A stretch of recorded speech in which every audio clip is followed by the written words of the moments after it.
Okay, guys, welcome back to another stream. Of course, today we're doing a Q&A. I haven't done one of these in a while, so I was like, let me quickly do this before we go back to the runway shows because we still have loads of runway shows to, go through over the course of the next week, to be honest. So this would be a lot of fun. Obviously, today just answering your fashion questions, whatever burning fashion questions you have. So yeah, how is everyone doing? Amara Gray said I'm her favorite fashion creator. Oh my god. Thank you so much. I appreciate that because there are many creators on this platform. A lot of them who are actually amazing. So I appreciate that. Hello, Urbans.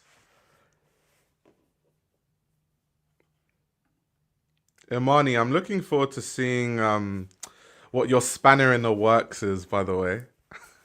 I'm looking forward to see what you say.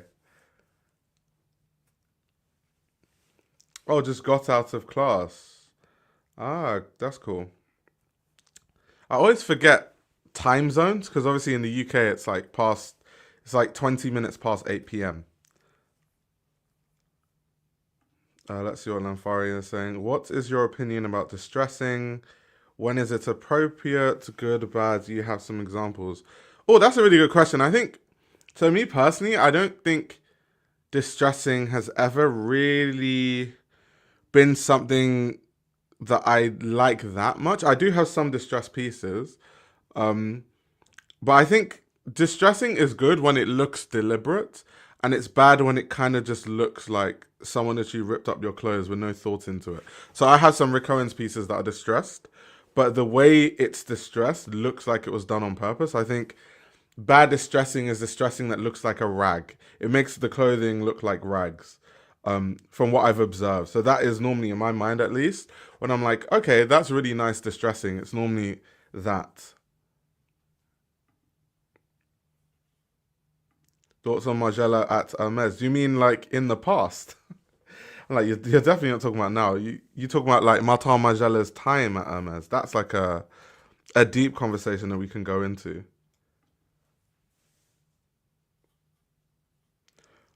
Is there a TV show or film whose styling or costume design left you in awe or significantly influenced your personal style as a kid or even now? To be honest, when I was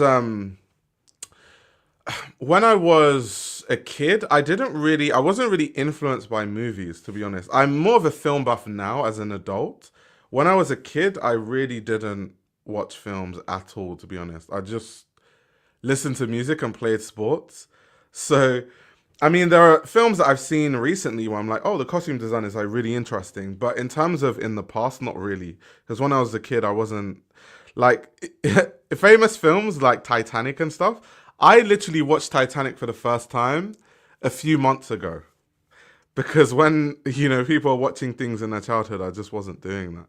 And you need to remember, a lot of my childhood was spent in Nigeria, and some of that in a Nigerian village where, I mean, no internet, none of all this stuff, right? So I was just playing football with villagers. I wasn't like at a TV screen or something. Um, so yeah, I can't really think. I'm trying to think. There are films that obviously, like, even when I go back in time and I watch certain films like Breakfast and Tiffany's and stuff, I'm like, oh, the costume design is really interesting. But in terms of influence my style, I don't think so. I don't think any film has really influenced my style.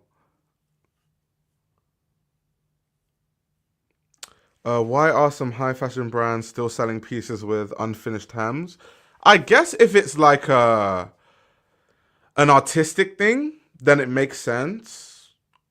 But I just think some brands are just being lazy, to be honest. They're just doing that because it's quicker and, they don't have to spend as much time constructing the garments. So yeah, I don't. Once again, all these type of questions is really up to the consumers. I know people hate when I blame consumers, but if the consumers demanded more, the brands wouldn't get away with it. So us as consumers also, we shouldn't be allowing brands to just have unfinished hems all the time. What do you think about the influx of fashion startups and Instagram clothing brands? I don't mind it. Like if you're if you think you're a designer or whatever, You feel like you have something to say through clothing. I mean, that's good. I think it's good that in some ways that the barrier to entry to start a fashion brand these days is lower because there were probably loads of talented designers that never had the chance to design before because there was no way they could. There was no Instagram, there was no social media. You needed to go through fashion in a traditional sense. And you had to be liked by the gatekeepers and the people that control these things. And so that means they would only put people there that they would like. It also means that only people of a certain demographic would be pushed forward in the industry. So I think it has helped to democratize fashion in a way, but then also it's led to people that probably shouldn't be making clothes at all, making brands. So I think it's like positive and negative, to be honest. I don't have an issue with it so long as the brands are actually good. And I've seen a lot of Instagram brands that are actually really interesting, but then some that printing really bad print on Fruit of the Loom t-shirts and saying that they are designers and stuff. That's a bit crazy. Just rewatch your Kim Jones deep dive. Where do you see him going realistically? Probably Burberry. I can see him going to Burberry, but let's see if that happens. 2025 is maybe the most important year in fashion in recent times. So many debuts that could change the future of fashion. Yeah, I'm with you. I mean, we had Julian Clausener's debut, but it wasn't really a debut. It was kind of like a soft debut. Of course, we had Peter Coping already with his L'Envant debut. I mean, can you call it a debut? We had Ludovic de Saint-Sernin at Jean Paul Gaultier, but that's not really a debut. That's just a guest designer collection ish. Um, yeah, so many debut. We had Alessandro Michele's couture debut at Valentino. Is there anyone else I'm missing? Let me know in the comments if there's anyone else I'm missing. I'm the same. I couldn't finish the Titanic. It's just so long. Yeah, we have Matteo Blasi's debut coming too. That's very true. Even Louise Trotter also her debut's coming. Thoughts on the road in 2025 is quite luxury dying down. I think quite luxury as a trend is dying down, but I think a lot of the brands that are associated with quite luxury are actually on the uptick. Like I talked about Le Mer recently. I did a whole deep dive on Le Mer. That's kind of the case with Le Mer. That's the case. The row is on the up and up. They just had investors recently. So if anything, I can only see brands like the row scaling upwards and trending upwards than anything. Even though the trend of dressing that way is kind of dying out, but I still think it's a big trend. I mean, we looked at the list index, and you have brands like COS being at the forefront for the exact reason of the quiet luxury trend and people wanting to dress that way, but in a more at a more affordable price point. I also love the community on this channel so much. Yeah, thank you. It's because I do live streams, I think. Because I think it's hard to build a community around a YouTube comment section in a video versus a live stream, to be honest. And then I feel like the live streams then continue into the Discord in a way. Like normally when I hop off live streams, we continue some of the conversations on the Discord. Okay, people are mentioning, yes, we haven't seen Hyder Ackerman for Tom Ford as well. That's true. That should be really interesting. Hyder Ackerman. Will I be reviewing Kiko's show? Yes, I will. I'm planning to. Do you think the Burberry deflation will increase sales and make them more profitable? And do you think that will help whoever is next as creative director? No, so I just think that they decimated the Burberry brand. I think that, and I've said this before so many times, but I'll say it again. I think Daniel Lee's Burberry is good from an aesthetic standpoint. The clothing is good. Everyone that owns the Burberry from his era likes it. They think it's very high quality. I've seen some of the pieces. I think the quality is really good. It's just the price. The price was the issue. So I think customers that are observing what happened with Burberry, the fact that their prices were too high, they didn't sell, they had issues, they fired their CEO, hired a new CEO from Coach. People that are observing that would probably feel like, why would I buy Burberry now if they just can increase and decrease prices with the wind? That means that essentially I'm just being scammed. It almost gives this idea of buying into Burberry is kind of like a scam because they just increase and decrease prices when it suits them. So if anything, I just think they cannibalize the whole thing, to be honest. I just think it's just going to take them a very long time to weather the storm, even with lower prices. So I don't even think that lowering the prices is just all means fix. I think they're still going to have some other issues that they are going to struggle with because I think customers are observing it like, wait, so you can just decrease your prices by that much and overnight just because it's not selling? That's crazy. And also, a lot of Burberry right now is in outlets. So, like I've been saying, a lot of people that I know that have bought Burberry for steals have gone to like Bicester Village and stuff like that. So people that want Daniel Lee's Burberry will just go to Bicester Village. They're not really buying it retail, unless of course they're not based in the UK or based somewhere where they can find the stuff in outlets. But for the most part, people are going to the outlets. To be honest.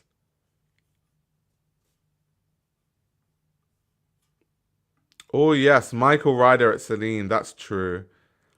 We are going to see that debut too. Yeah, it's a lot. It's really a lot of debuts this year. Burberry, Jill Sander, Fendi, and Diesel will probably get new designers. Yeah, that's true. I mean, apparently Maria Garcia Chiuri was offered the role at Fendi, but apparently she didn't accept it. Apparently, it's a rumor. I don't know if it's like facts or not, but that was a rumor I heard. Jill Sander, yes. Burberry, I feel like Kim Jones might end up there. Diesel is an interesting one. Do you think that Glenn Martins is going to leave Diesel just to focus on Margiela? I mean, I've seen people say that because Margiela is such an important brand for OTB that he'd have to focus on Margiela. But doesn't Diesel make more money than Margiela?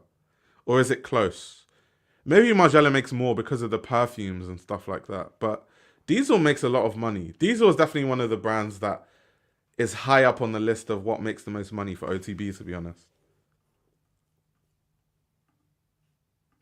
Was there ever a chance that Martin Margiela would have returned to his eponymous label after John Galliano left? He said in his documentary that there remain some things he'd make in fashion.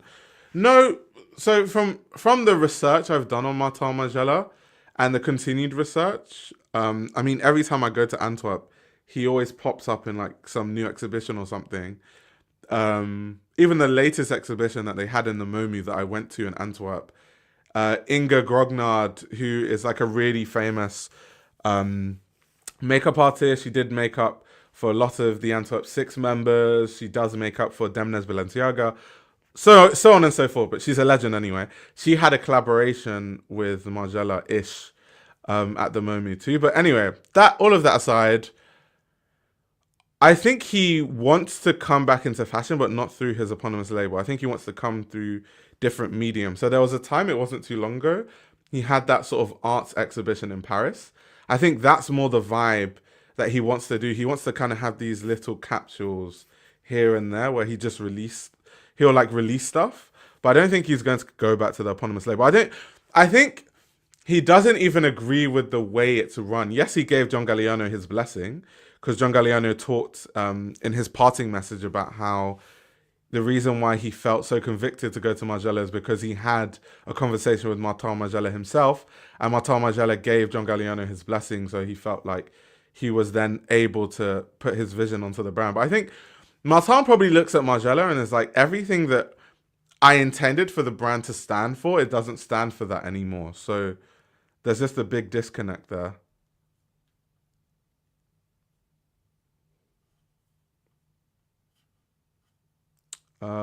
Do you know much about the Nigerian fashion scene currently? I mean, I know who the big designers are. I know, I personally know some of the big figures in the Nigerian fashion industry, but if you're talking about ultra recently, like what's been going on in the past month or two, I probably don't know, to be honest. But if you wanted to ask me like what brands to check out, then I could tell you. Who will save Gucci?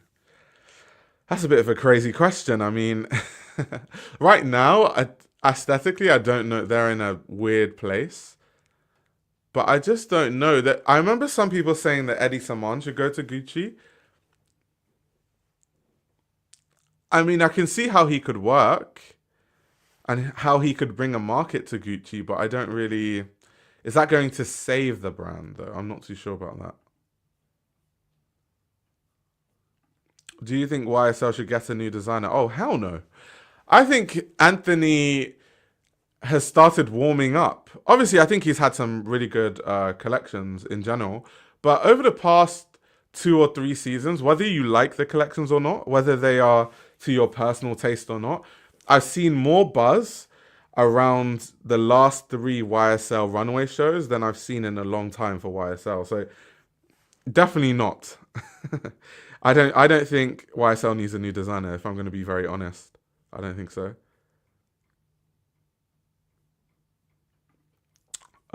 Tudor Toda, I love that name. Before ordering a custom made suit, what homework should be done by the customer? Saw your video on 400 euro Miu Miu t-shirts and got me curious. Okay, so this is quite a complicated question. I'm going to find a way to answer it in a very simple way. So first of all, suits are so vast and broad. And when you go to, let's say, Savile Row, for example, I'm from the UK, so we talk about Savile Row. Let's say Savile Row. Every single tailor on Savile Row has a signature look, a signature cut, and a signature style. So the first research you have to do, and this is not just for Savile Row, but this is any tailor really, is you have to find out what their signature cut is and if you like their signature cut. Some people are more slim, like a tailor like Oswald Boateng likes to use really crazy colors and he has a very slim fitting silhouette. The lapels are also really thin. So if you like that, you'd go to Oswald Boateng. If you want something that's more traditional, rope shoulders, boxy shape, you would go somewhere like Huntsman. So that's the first research you have to do in terms of you have to actually know what the signature style of a tailor is. But that is completely different to, there's a difference between like tailors that do that, like tailoring houses, tailoring establishments, and then just a designer. So there are so many people in London, for example, and I've talked about this before, where they've trained in Savile Row, they've trained under certain pattern makers, they made patterns, they've been a cutter in Savile Row, and then they just start their own custom making practice. These kind of people will just make anything you want. If you want a garment for them to make as a copy, they'll make it for you, they'll make anything. That's totally different because those people are really just making what you want. So then you have to have the ideas of exactly what silhouette you want, what cut of a suit you want. But for most tailors, they have their signature cuts. That's the first bit of research you should do. The second bit of research is the fabric. Different tailors offer an arrangement of different fabrics based on what suppliers they work with, based on what connections they have with different factories and suppliers.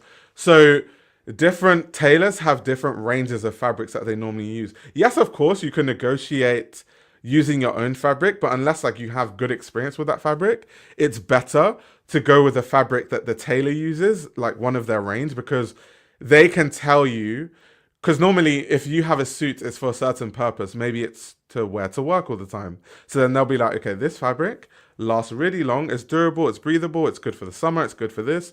They are very good because they've made so many suits with all those fabrics. So they could make a suit with a fabric that really fits your needs. Whereas you, if you're not that experienced with fabrics, you might think that's what you want. And then when it comes to actually wearing it day to day, you're like, oh my God, this is too hot. I'm dying in this suit. Or, it's not, it's not, I can't move around a lot, or it's even too heavy and stuff like that. So there is a lot of research you have to do before just making a custom garment. You can't just turn up on the doorstep like, yeah, I want a custom suit. They might even look at you funny because they're like, do you know what you want? What fabric? What color? What? So a lot of research does have to go into it, to be honest. Oh, this is cool. I wanted to know your take on fashion not being a performance anymore, like Galliano Dior and McQueen in the 2000s. Do you think investors aren't taking chances on young, crazy designers anymore?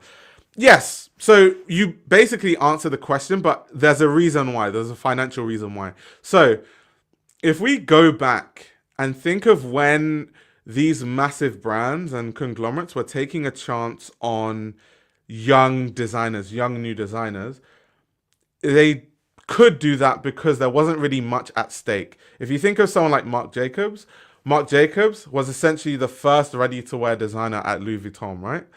So because of that, it was an untapped market. They really didn't know how good the ready-to-wear could really do.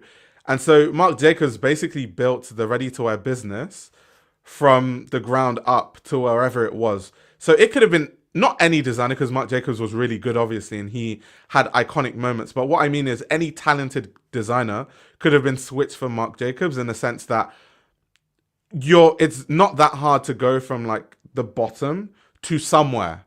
Obviously, Marc Jacobs took it to crazy heights, but maybe another talented designer wouldn't make as much as Marc Jacobs, but you would take it from very low to a few million or something like that. So that's why they could take a chance on designers because there wasn't much at stake. Fast forward to now, a lot of these brands are billion-dollar companies. Therefore, you can't really take as many chances because if you have a designer that isn't really that talented and can't really sell garments and doesn't know how to make desirable bags the way Marc Jacobs could, this is a brand that already, like Louis Vuitton, made 20 billion in a single year, like annual revenue. Do you know how insane that is? So you're taking a brand like that and then you're trying to grow even further than that. So first of all, you need a designer that can make products that are so desirable, you stay making all those billions. Then you need them to be able to build on that and make even more money for the brand with desirable products. It's damn near an impossible task. So when you think of luxury being in that position, that's why you can't take a chance anymore. That's why you can't have the freedom that John Galliano had. That's why you can't have the freedom of Marc Jacobs literally getting them to fly out a whole train track and turn it into a runway and stuff like that. Like, you're just not really going to see that. Brands are also trying to cut corners. Those shows were really expensive. They don't really want to spend that much money on shows anymore because it messes with profit margins. So there are all these different things. That's why I think if we want to see fashion return back to the golden age, I think we just need to see these luxury brands for what they are. We are never, I think the golden age of all these big luxury brands like the Louis Vuittons, the Gucci's, the Dior's, that's over. All of that will always be in the past because of the financial position they find themselves in. They have no choice but to keep trying to grow because they have shareholders that they are beholden to. And if they don't grow, shareholders sell their stock, the stock price tanks, the company suffers, and it's a spiral. So they're in no man's land at this point. So really, if you want to see good fashion, we have to support the brands that are up and coming, that don't have those financial strongholds and, they're not being strangled by all these financial constraints and all these shareholders and stuff. That's the only way. That's the only way, to be honest. Let's see. Thoughts on Galliano being reaccepted into the fashion world after the scandal a while back. So, from my experience, I've been working in the fashion industry now for almost 10 years, almost. I don't think cancelling in fashion exists. Everyone I've seen in fashion that's problematic, whether that's photographers that are abusers, journalists that are abusers, designers that are abusers, designers that say really problematic things, all of them reintegrate themselves back into fashion. I don't think, obviously, what Galliano said, morally, I do not agree with it at all. But I'm just talking generally, like the fashion industry. I think if they like you in the fashion industry and if important people like you, I don't think you can be cancelled. That's just how, from what I've observed, that's how the fashion industry seems to be. Like, no one really gets cancelled. Rosso wants Margiela to be a 1 billion house. I think Glenn would need to focus for that. Margiela fragrances are through licenses, so I doubt it's bread and butter for the house. Yeah, so I wonder how they're really planning to get there, but we'll see. What changes outside of changing creative directors do you think will make big luxury houses exciting or interesting again, or do you think the glory days are over? Okay, yeah, so I just answered that question. I think the glory days are in the past. Like, they're all in the past because of the financial constraints that they are in, to be honest. I don't think we're going to see that sort of stuff. Do you know any YouTube channels that specifically focus on Japanese fashion and are not in Japanese? I mean, Reggie Casual, the casual is definitely focused on Japanese fashion and it's not in Japanese. Did you see the Cortez design challenge? Yeah, I saw that. That was funny. That was funny. Let me see if I can, because a lot of people might not know what that was, right? Um, let me see something. One second, let me see if I can find it. Okay, Complex covered it. So essentially, what happened for people that don't know, like Cortez is one of the biggest streetwear brands in the UK and one of the biggest streetwear brands slowly becoming worldwide. And essentially, I think what happened on Twitter, there was someone who was saying that Clint, who is the person that runs Cortez and is the designer and the founder, someone essentially said that, his designs aren't really original and he's not that, like, he's a bit uninspired as a designer. So Clint essentially replied to the person saying, I think I'll give you like £6,000 if you can, if you send me a 6-piece collection and I actually like it. And the person obviously didn't answer. So then he opened up the challenge to just people on Twitter in general. And then so many people on Twitter were posting responses and posting like these collections for him to review. And what Clint did, it was kind of like a competition. So the designs that had the most votes ended up winning the challenge and they won the money. And I guess this is kind of what won. Yeah, it was this stuff that won. But yeah, it was just funny. The way he said, I'll give you this amount of money if you show me a collection that I actually like since you talk. Which is funny because I always think to myself, if I was in this position, because obviously I do critique a lot of designers sometimes, if I was in this position, I would have won that money so easily. Like, so many of my friends are designers. I literally just would have called one of my friends and been like, okay, so we have Clint offering money for me to submit a collection. So I'm going to need you to design this collection and then we'll split the money down the middle. And we would have won that money in.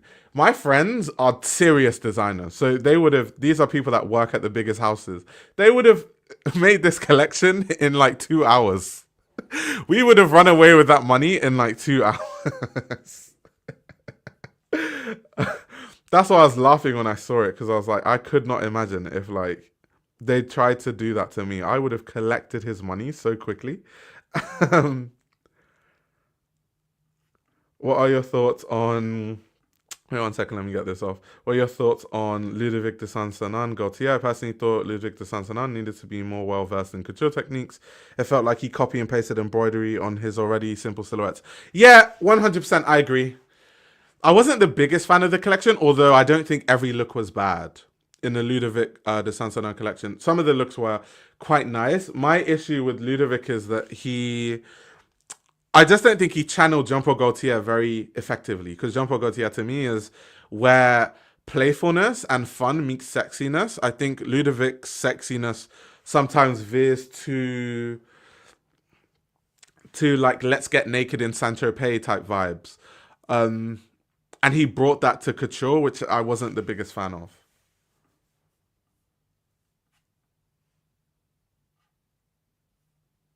Let's see. I feel like I'm really behind.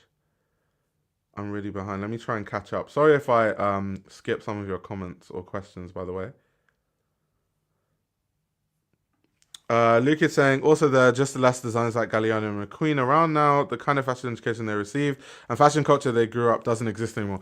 So I do not agree with this at all, Luke, because when I was at CSM, I saw so many collections from designers that I was like, this is so insane. You need to start a brand, or like someone needs to support this work because this is so good.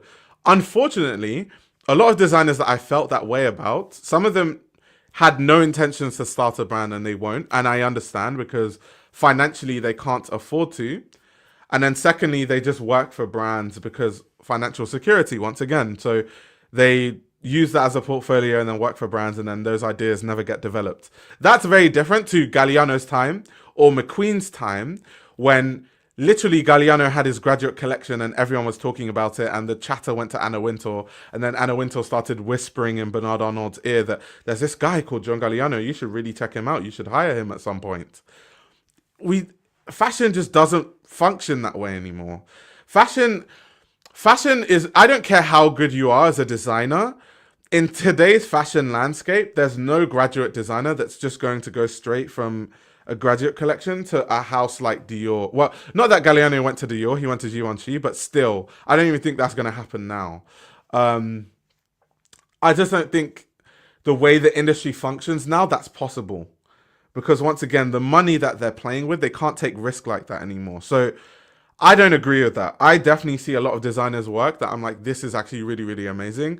They just don't have the support that, you know, McQueen had Isabella Blow and stuff. There aren't designers having these kind of people straight out of the gate versus that generation, because that generation you had, obviously I've talked about Galliano, I've talked about McQueen, you had Stella McCartney who's just rich from the get-go, so she could afford to do that. And obviously there was the buzz around her graduate collection because Kate Moss and Naomi Campbell walked in the show.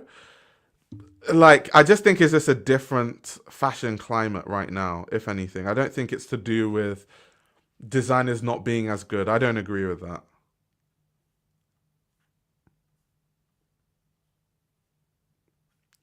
Let's see. So, do you think that if the fashion industry had been so financially driven as it is now in the 80s or 90s, young designers like McQueen back then wouldn't have gotten a chance? Oh, yeah, 100%. He wouldn't.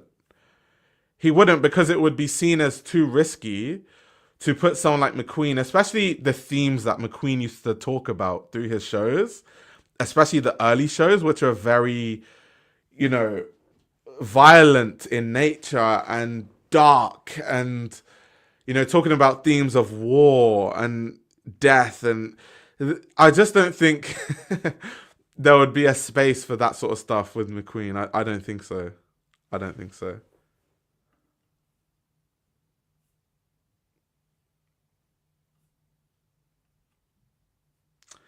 Can I create content if I want to sell clothes, but I'm still learning fashion and how to sew?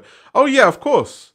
You can document your journey. So you can make content about different things that you're learning, how, you know, you're developing that into your brand. If anything, I think it's kind of good for people to see your growth. That's kind of the case with, obviously totally unrelated, but Doechii, the artist, the rapper. I think part of her appeal, or why so many people love her or are drawn towards her, is people have documented her growth from being fired from her job, wanting to be an intern at fashion labels, to winning a Grammy, and like that's part of the what makes it nice. So yeah.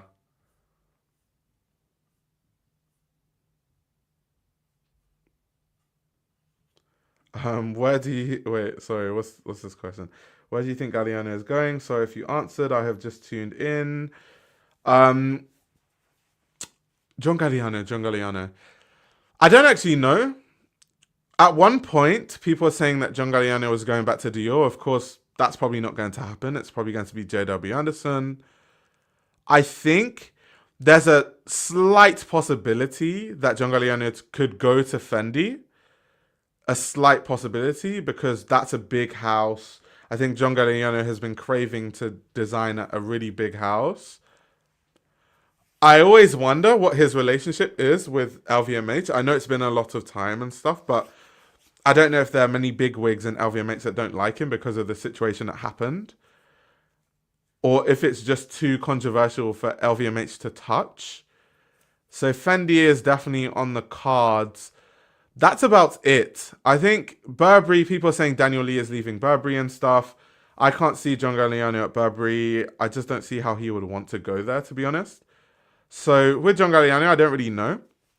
That's one of the things where John Galliano is probably going to go to the kind of brand that's like, let's say like Gucci has a vacancy, he'll probably go there or something like that. But now I just think, based on the jobs that are available, I can't see any of those brands being a good fit for John Galliano, really. I think some people have said, I think the most sensible take, to me at least, is that John Galliano is going to go back to his eponymous label and they will relaunch his eponymous label. That's the only thing that makes sense to me. But it won't make a lot of money, probably. It'll just be for art.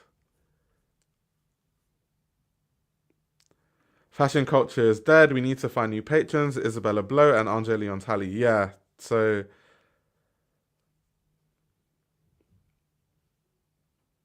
let's see. Insane doesn't mean good. When I say insane, I mean good. Those two created clothes that were conventionally attractive and complemented a female form. CSM has moved buildings. Most of these old tutors are dead or gone.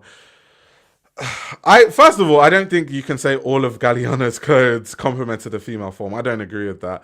Secondly, um,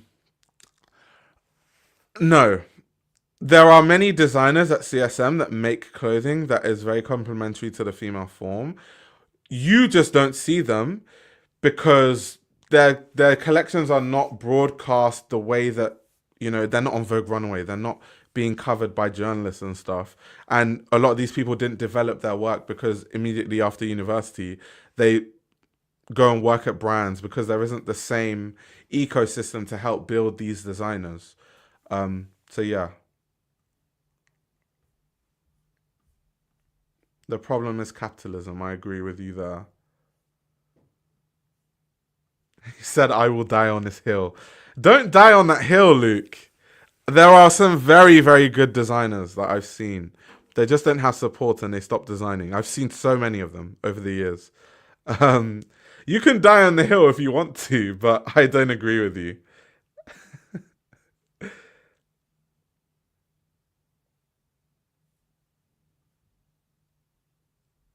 Let's see. How is the African fashion scene right now? I think the African fashion scene is thriving. There's so many African brands that have been doing some really amazing things, to be honest. I think shout out to Lagos Space Program, a brand that I'm a huge fan of, but I've seen Adeju doing really, really good things. Obviously, Tebe Magugu has a store. I think it's called Magugu House or something like that, in South Africa, which is really cool. I need to, next time I'm in Johannesburg, I need to actually go there and check it out because that would be a really cool place to, you know, have a look at. The space looks good in pictures.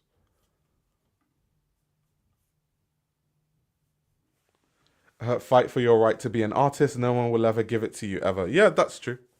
That is true. Hanifa started when she barely knew how to sew. Also, if you save enough money, you can definitely start with manufacturers, but learn the technical stuff in the meantime. Yeah, for sure. And I think in any job, you never stop learning, right? So, I mean, if I thought I knew everything, I wouldn't still be reading books and reading reports and articles every day, right? I think everyone needs to learn. So, the same way that I'm always reading reports and case studies and stuff is the same way that if you're a designer, you should always, like, so long as you stay a designer, you should forever be learning new techniques, learning about different fabrics, learning how to manipulate things a certain way. I think the learning never ends. So yes, you can have a starting point, but I think just continue learning. It's fine to continue learning.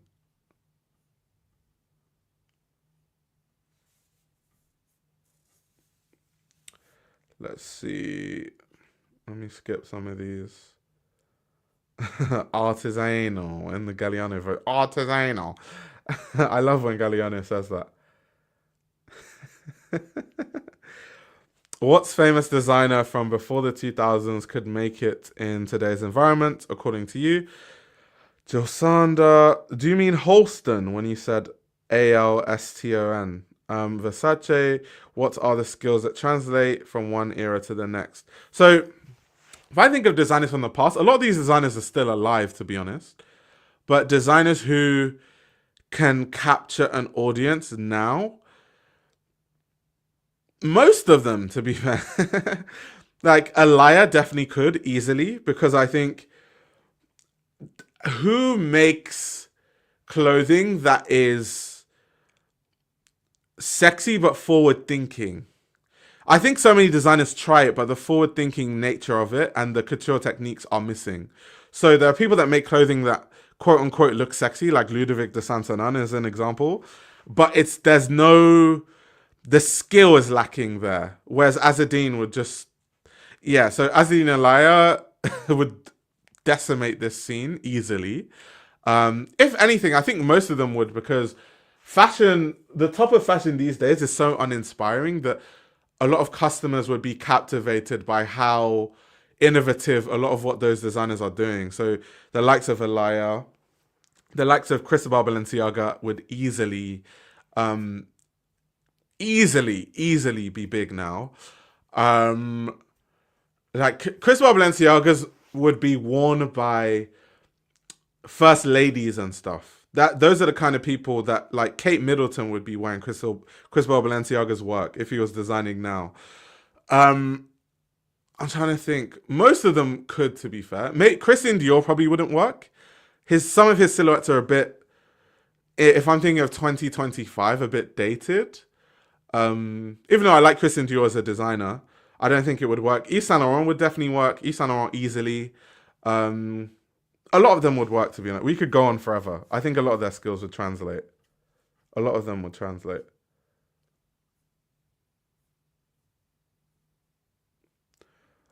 Did you already speak on the Met Gala's host committee? Yeah, I spoke about it. I spoke about it in my when I covered it when I covered the Met Gala committee. But let's have a look. Actually, let's see. Um, let's see.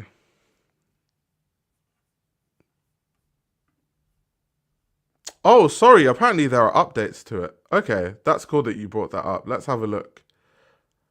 Let's have a look. Let's have a look.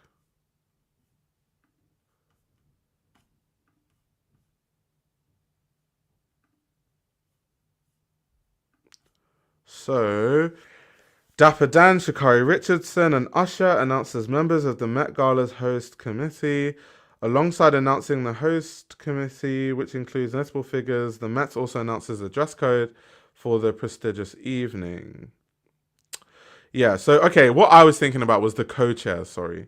So the co-chairs are yeah, the co-chairs, let me just put this on the screen quickly so you guys can see what I'm reading.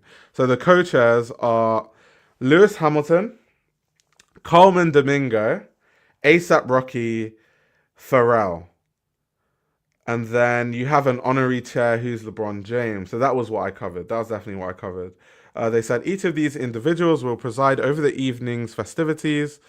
But let's see. Let's skip.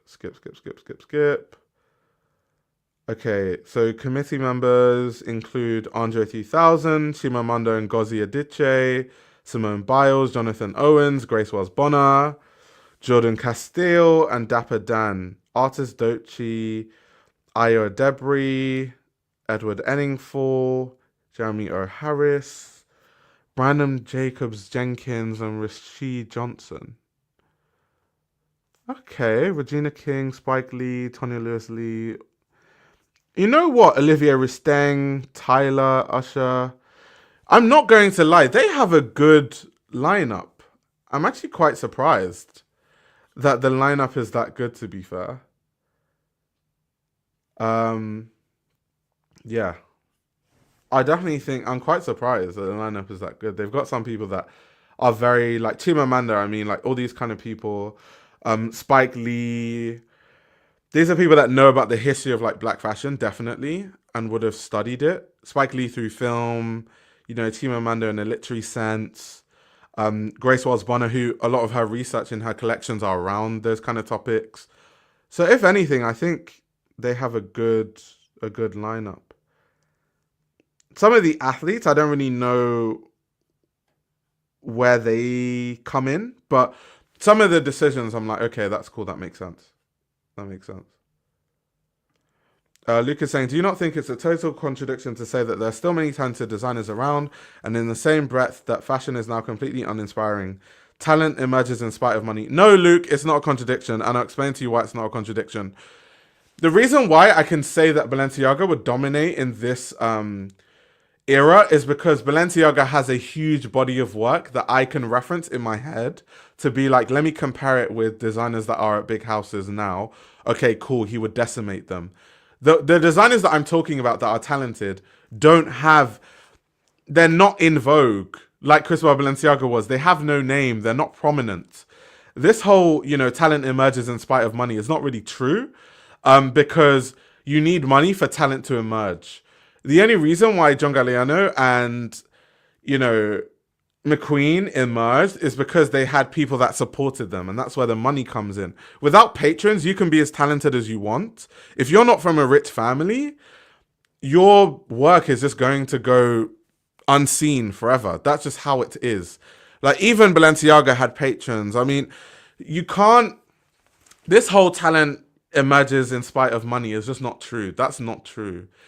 All the people that we know that are big designers, there's a financial aspect to the reason why we know they're big designers. There was a marketing machine behind making them the designers that they are today. It's not just about talent. Talent isn't enough to be big enough nowadays. So it's not a contradiction at all, actually, for me to say, oh yeah, Balenciaga Decimate, because that's actually a name we know. I can't reference a designer that might have been as good as Balenciaga but was unknown because instead of being in France, they lived in Ukraine. So no one saw their designs, even though they were making really good stuff. And people that lived there at that time knew that they were the best designers in the country. So it's not a contradiction at all.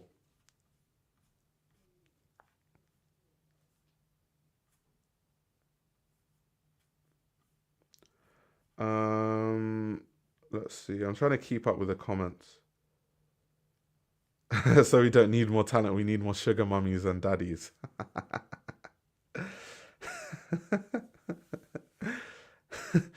People always do that thing. That's like, oh, the past was better. I don't agree. I just think the nature of the way the fashion industry operates just means that the most prominent brands are not the best ones in terms of pushing fashion forward. I've explained why this is though loads of times. It's not like rocket science. I've explained this so many times.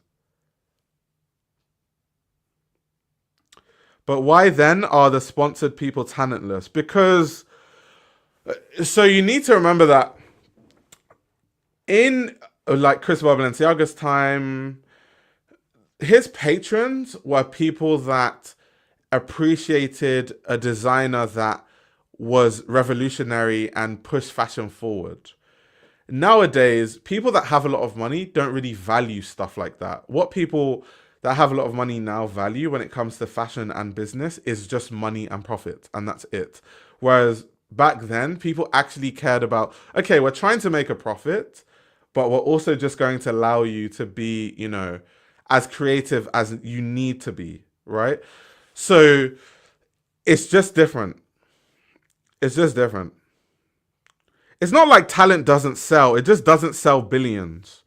So if you wanted a brand that is really revolutionary and pushing fashion forward and using all these techniques we've never seen before, at the height of what they are, they could definitely be $1 million brands.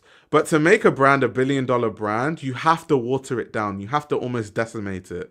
You have to root everything. You have to uproot everything from the soil and start again. You have to go from making really intricate couture dresses to making cheaply made print t-shirts and selling them for $1,000. That's the way that you make a brand super, super expensive. Sorry, make loads of money. That's the only way.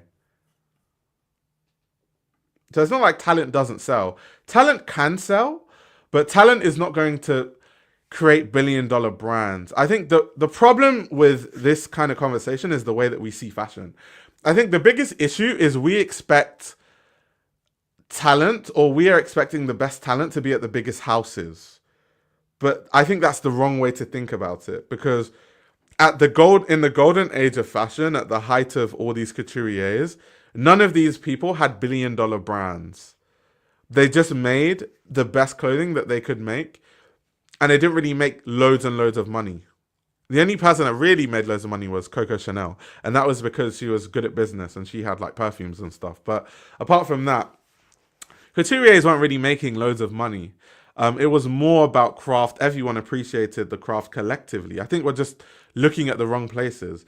I think once we agree that the biggest houses are uninspiring and they are prisoners of their own success, we can then have a more constructive conversation about, okay, what brands are being revolutionary and where should we look to? Like Kane and Amia. Let's check out Kane and Amia. Kane and Amia is, and to me, is as talented as a lot of the designers that we've mentioned in the past. But Kane and Amia is not given the same like fashion industry media push that a lot of these people are being given. I've been to so many museum exhibitions. And I've seen Kane and Amia's design techniques, and I'm like, this is so revolutionary. Like, this is insane. This is so much better than what all the luxury brands are doing, but no one really talks about it. So that's what I mean. Once we can collectively understand that, these massive houses, that's not where the creativity is, look elsewhere, that's when we will literally understand.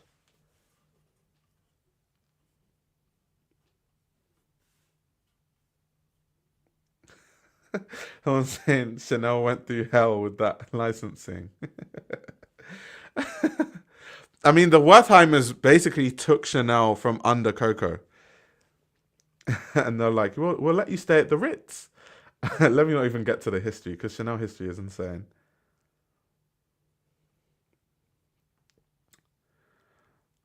Um,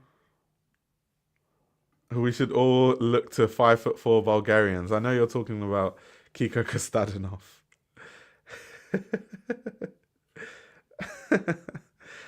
Do you think we can still grow a business without a business to business channel to the size of all the big houses have? No. But why do you want, like, not saying you, by the way, but why do people in general want brands the site? Why?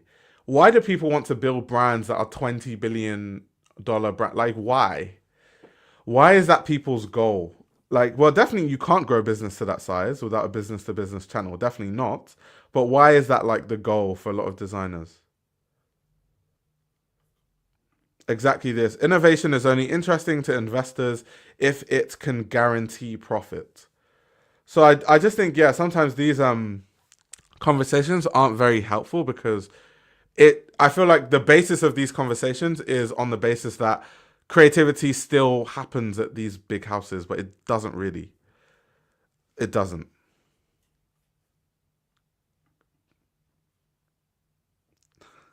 I think real estate and finance bros are into the art scene, but the tech bros not so much.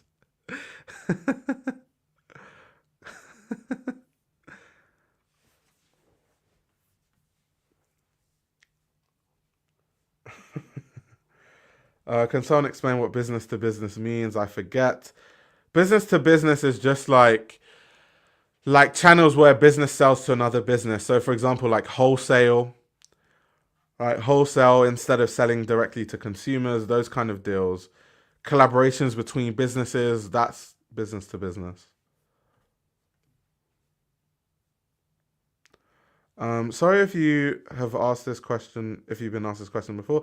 Don't worry, most questions I've probably been asked before, but I don't mind continuing to answer them.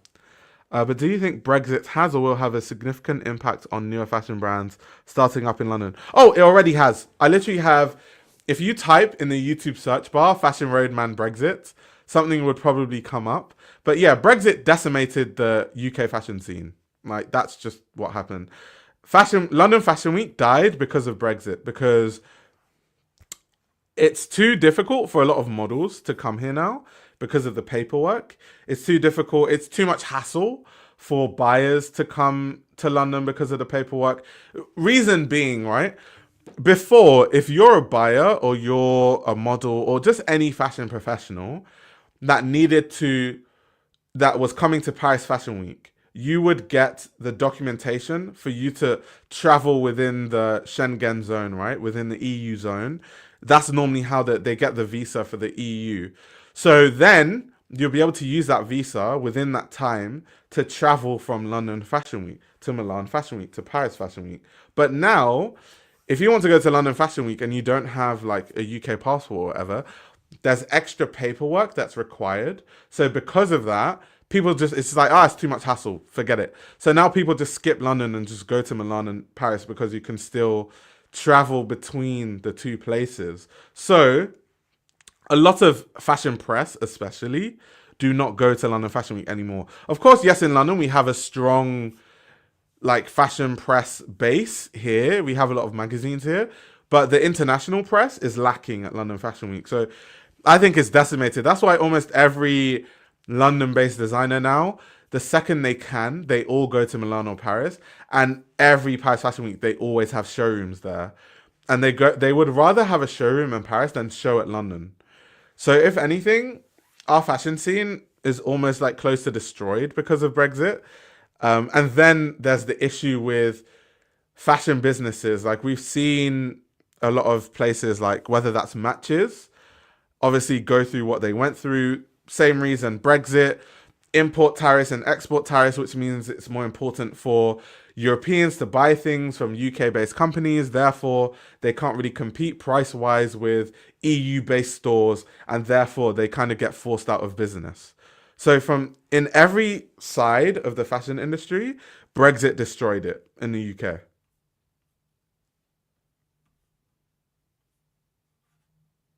How does Nicholas Jackson relate to the death of London Fashion Week?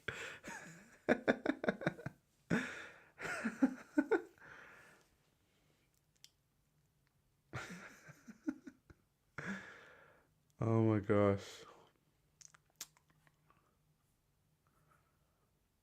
Let's see. Even me buying something from London to Dublin, they want to charge me an arm and a leg in taxes. Yeah, exactly. So what it means is a lot of UK based stores can't compete. So I just talked about how it destroyed Fashion Week, but outside of Fashion Week, let's talk about the stores. The stores cannot compete because of exactly what you're saying. Like even in Ireland, they charge you taxes out the wazoo because obviously Ireland is part of the EU.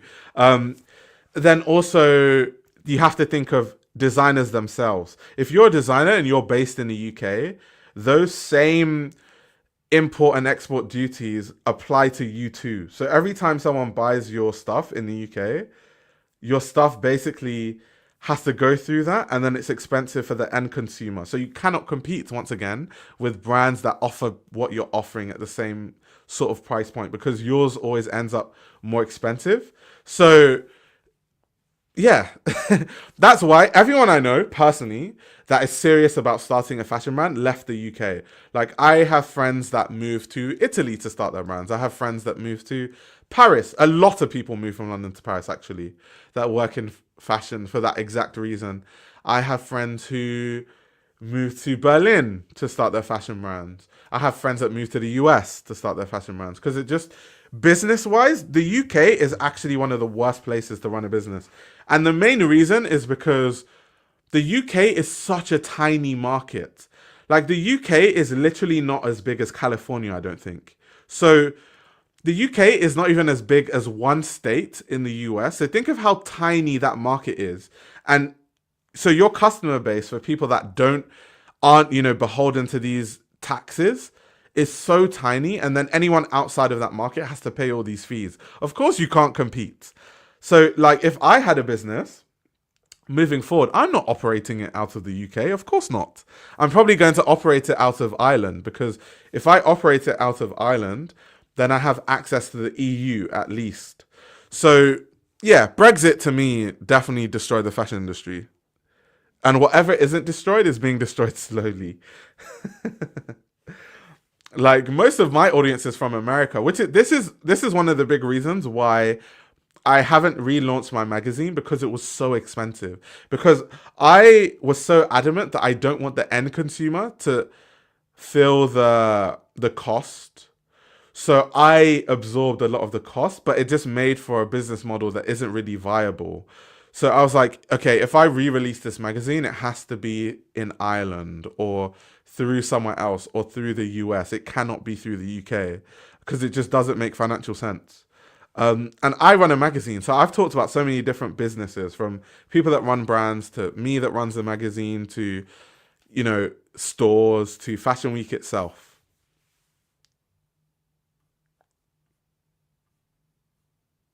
So yeah, shout out to Brexit.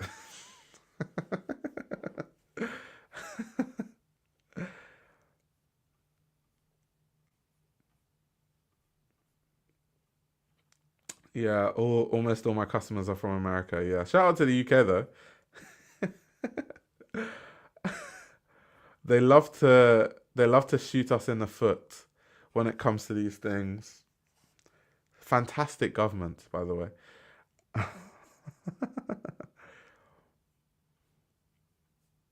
Millie says peak. Yeah, it's very peak.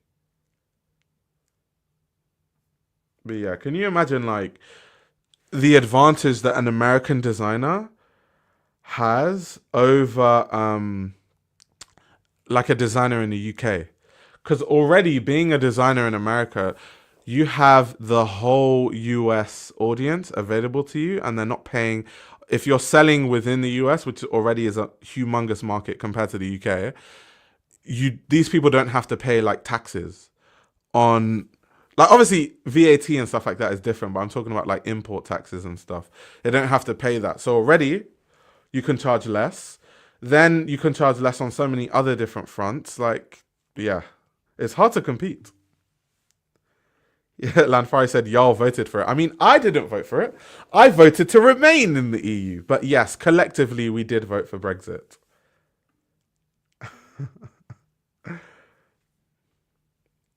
Did the money say, yeah, but our fashion schools are shit?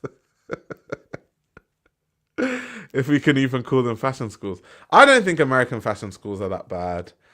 I don't think they're as good as a lot of prominent European fashion schools. I definitely think, from a creative standpoint, definitely not. That I don't even think they're as good as some fashion schools in Japan, like Bunka. But I don't think they're that bad. They're not that bad.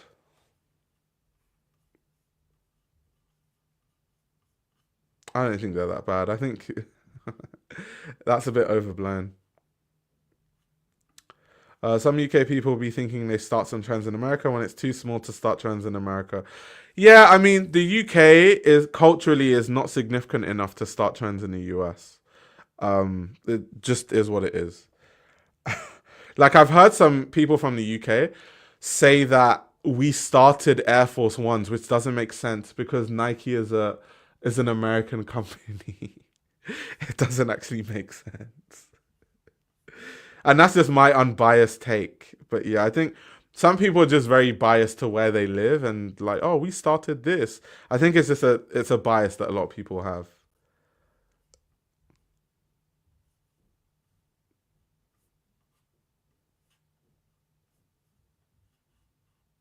Air Force Ones is insane. I've heard that take a lot.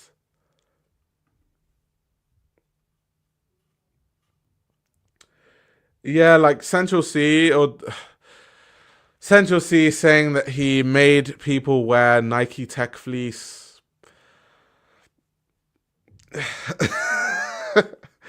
I have nothing to say with that. Central C saying that he start, and I like Central C, like, but no.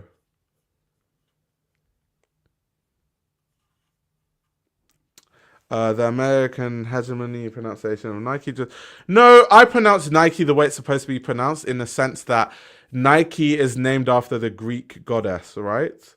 So it's pronounced Nike. So that's why. Obviously, in the UK we say Nike, but that's actually the way it's supposed to be pronounced, like Nike, whether American or not.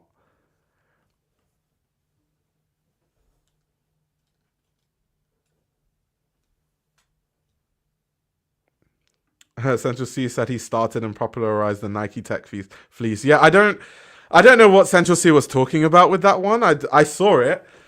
I don't know what he was talking about. I think some people, that's almost ego talking. Some people think that they have more influence than they do. Like, people have been wearing Nike, especially, forget even the US, where obviously like Nike is an American company, but even in the UK, Nike Tech Fleece has been a mainstay in like UK street culture since I was born. Since I've remembered in London, everyone has worn Nike Tech Fleece. When grime was a big thing, everyone wore Nike Tech Fleece. In fact, Nike Tech Fleece was completely associated with grime because that's what people used to wear. If you look at some of the most iconic grime albums of all time, like Boy in the Corner by Dizzy Rascal, he's literally wearing Air Maxes. Like, I don't. All these people that are like, yeah, I started wearing tech fleece. It's like, bro, like, do some research, like, have some knowledge about anything. Like, just have some knowledge about something. It's just like, what are you talking about?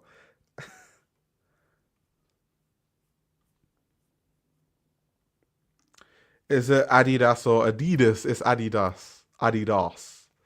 It's definitely Adidas.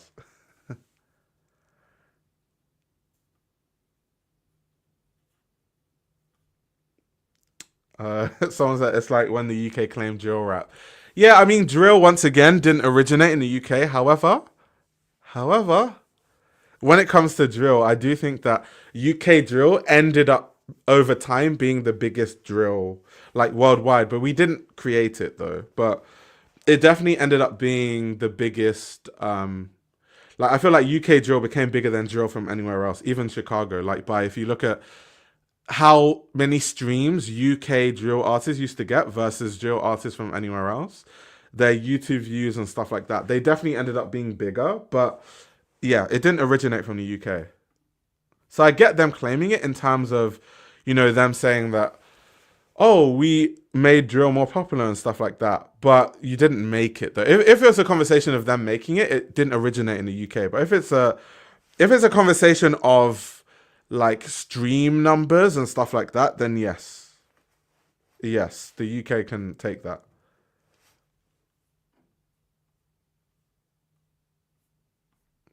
Um, 2025 fashion forecast.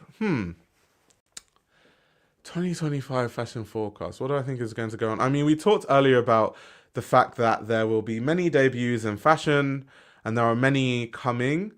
So that should be interesting to see. I think we're going to see luxury fashion suffer slightly more and they're going to be forced into different changes.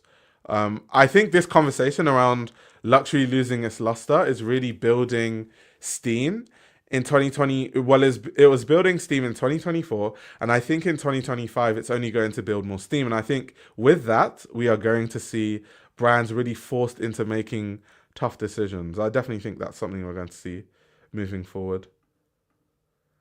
The UK has a long history of claiming stuff from other places. It's a tradition. That's really true, though. That is true. That's true.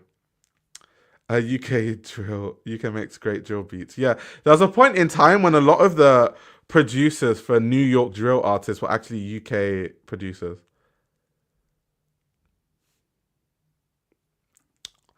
Have we talked about the Met Gala host committee? Yeah, we talked about that slightly earlier. How is Oswald Boateng not on the hosting committee for this year's gala? He's the definition of superfine black tailoring. Probably because the people there don't know what they're doing, to be honest. That's why. That's why.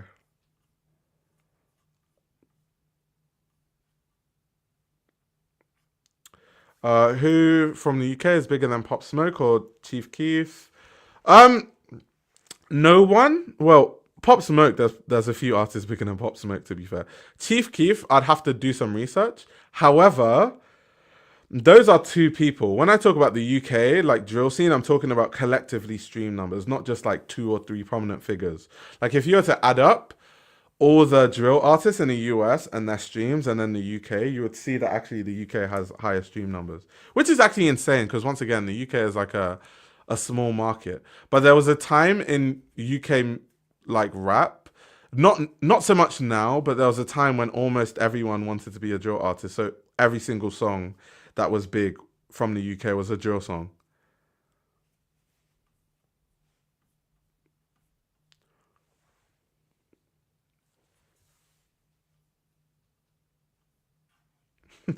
8 is crazy.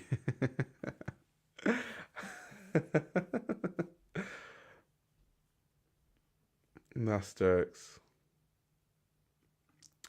Yeah, the Met Gala host committee is actually good. I mean, some of them. Yes, Janelle Monáe, Dapper Dan, Doechii, Chimamanda, Ngozi Adichie, Spike Lee, all that stuff. But I think they had who did they have again? Um, Shakari Richardson. I'm like, I'm a fan of Shakari, and I think she's an amazing athlete. But Superfine Black Tape, like, I don't get that.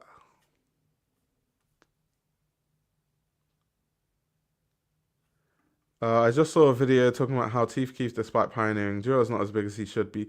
Yeah, because like when you talk about stream numbers, you need to remember that Chief Keef is ultra famous, but he doesn't really, like have like insane streams the way that some of these new artists do. Probably because he's not as active musically. And the time when he was, like streaming wasn't the way it is now.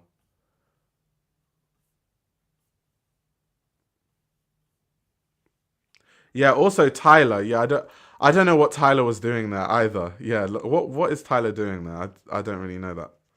I don't know what Tyler was doing there, to be honest. And I'm once again big fan of Tyler. I love her music, but this is a this is a Met exhibition, which is the first exhibition on like black dandyism and black tailoring. What Where does Tyler fit into? Where does Shakari Richardson fit into all of that? I just don't get that. Let's see what Vontae says. Luxury fashion will be losing more. Dior and Louis Vuitton been firing hundreds of people. The public in America and elsewhere start original trends worldwide, along with 80s and 90s glam. I hope so. I hope so.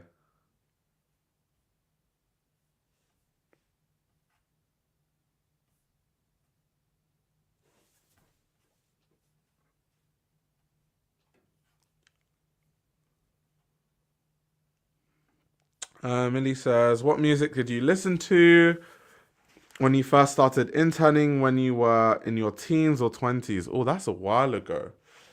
How old was I?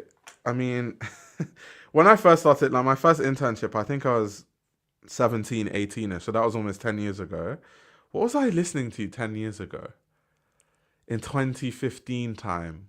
What was I listening? I mean, the artists that I can tell you artists that I listen to, and then you can get a general sense of what my music taste is. It is very like I listen to Sir and like who was that? I listen to Mick Jenkins, like Mick Jenkins, Sir Masego. Um, I'm trying to think of like what's my typical like artist that I've been listening to for a really long time. Uh, mm, I'm trying to think, but it's very. I feel like most of my music taste is very like R&B soul centric, and then it expands from there. So I do listen to every genre of music. Like I definitely listen to some jazz. I listen to some house. I listen to some pop. I listen to a lot of Afro beats. I mean, I can't run away from it. I'm Nigerian. I listen to um, rock, punk rock, alternative rap. Like I listen to everything, but it's normally like, let's say there's a circle in the middle. It's R&B and soul, and then everything like branches out from there.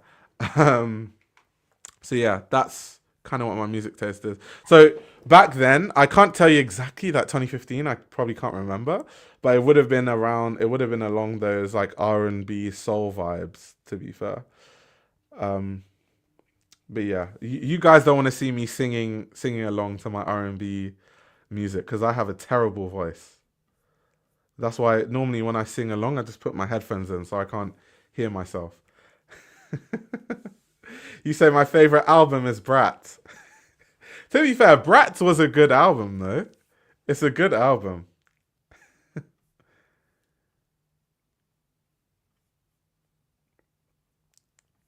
I don't think Mick Jenkins is underground. I wouldn't say that you could call Mick Jenkins underground. He's like on the cusp of mainstream, I feel like. I mean, I'm Nigerian, so any Nigerian artist you know of, I know. Like I know who Tate Iwa is. I mean, I lived in Nigeria for 6 years.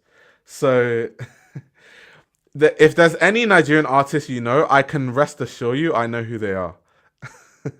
Like I went to the same school as Burna Boy. Yeah, like Afrobeats is like I can't get away from it. Like that's my culture. Like Thames, I've been listening to Thames since I was in school, and she was performing in Nigeria, um, at different schools. Like I know Burna Boy albums that you can't even find. Like I know Burna Boy songs that people that know about Burna Boy now don't even know exist. Like there's some songs that I could tell you about by some Afrobeats artists. You'd be like, what? Those people actually like collaborated with each other. No way. I already answered this question. Any artist you know, I already know.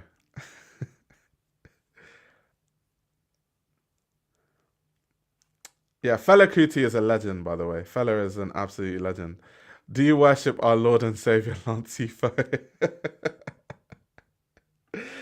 I don't worship Lancifo, but I like his music.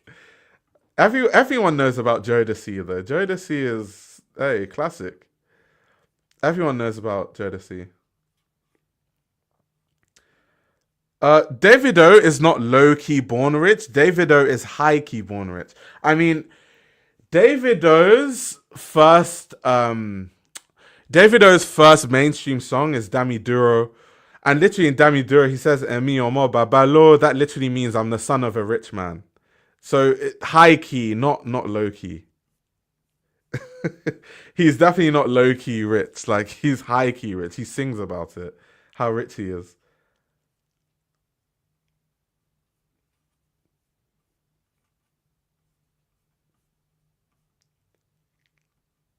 Wait, Sassy says Burner Boy was my prom entertainment. Yeah, I think because obviously I for people that don't know, Sassy is like one of my friends.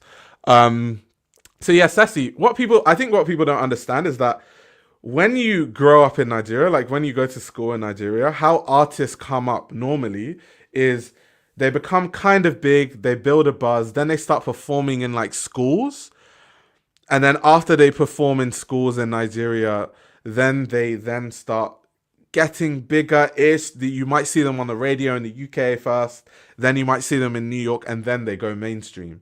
So like all these artists that people like, I'm like, trust me, I know who they are.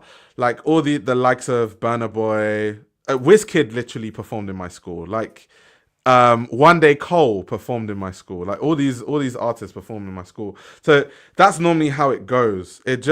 It builds from there, and then eventually the masses see them, and then people in the international audience will be like, "Oh, do you know who like Thames is?" And I'm like, "Yes, I know who Thames is."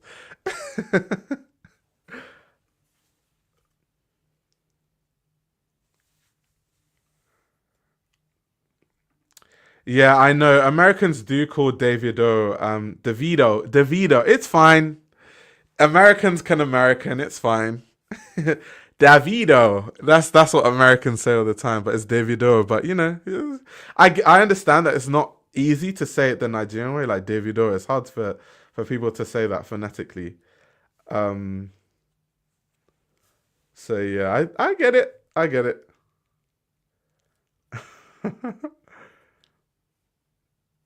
I also notice a trend of Nigerian designers from abroad going back.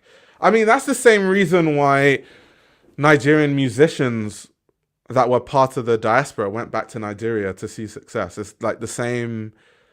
There was a point in time, or now it's still kind of more of an untapped market. So you have a higher chance growing there because there's less competition in the scene.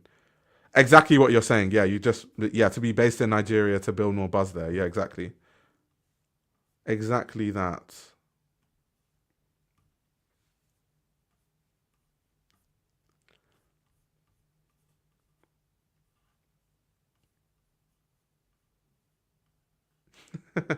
David Obi trying to act like he's corn from the hood with his silver spoon football.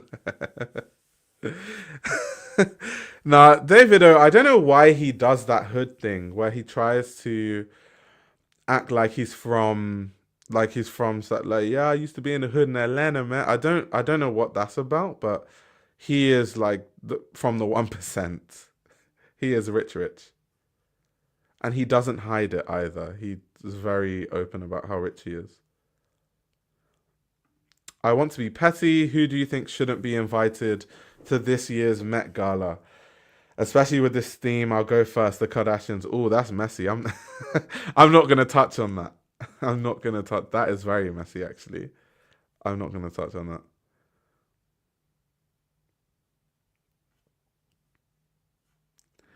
Being rich is not relatable. Yeah, but if David O wanted to be relatable, his hit song would not be him talking about how I'm the son of a rich man and boasting about it. And you guys might not have like the cultural context of what it means for a Nigerian to say something like that, but in Nigeria, your last name holds a lot of weight depending what family you're from, because certain last names are associated with like wealth and a certain level of prestige and stuff like that. So in Nigeria, you hear a lot of people talking about family names, talking about their family names. Oh, this person is an Awoshika. This person is an Okafor. Like all these kind of things, right? So boasting about your family in Nigeria culturally is like a huge flex. It's like I'm from like one of those families. Like I'm from. So if his goal was to be relatable, I don't think I don't think that's part of it at all. I don't think so.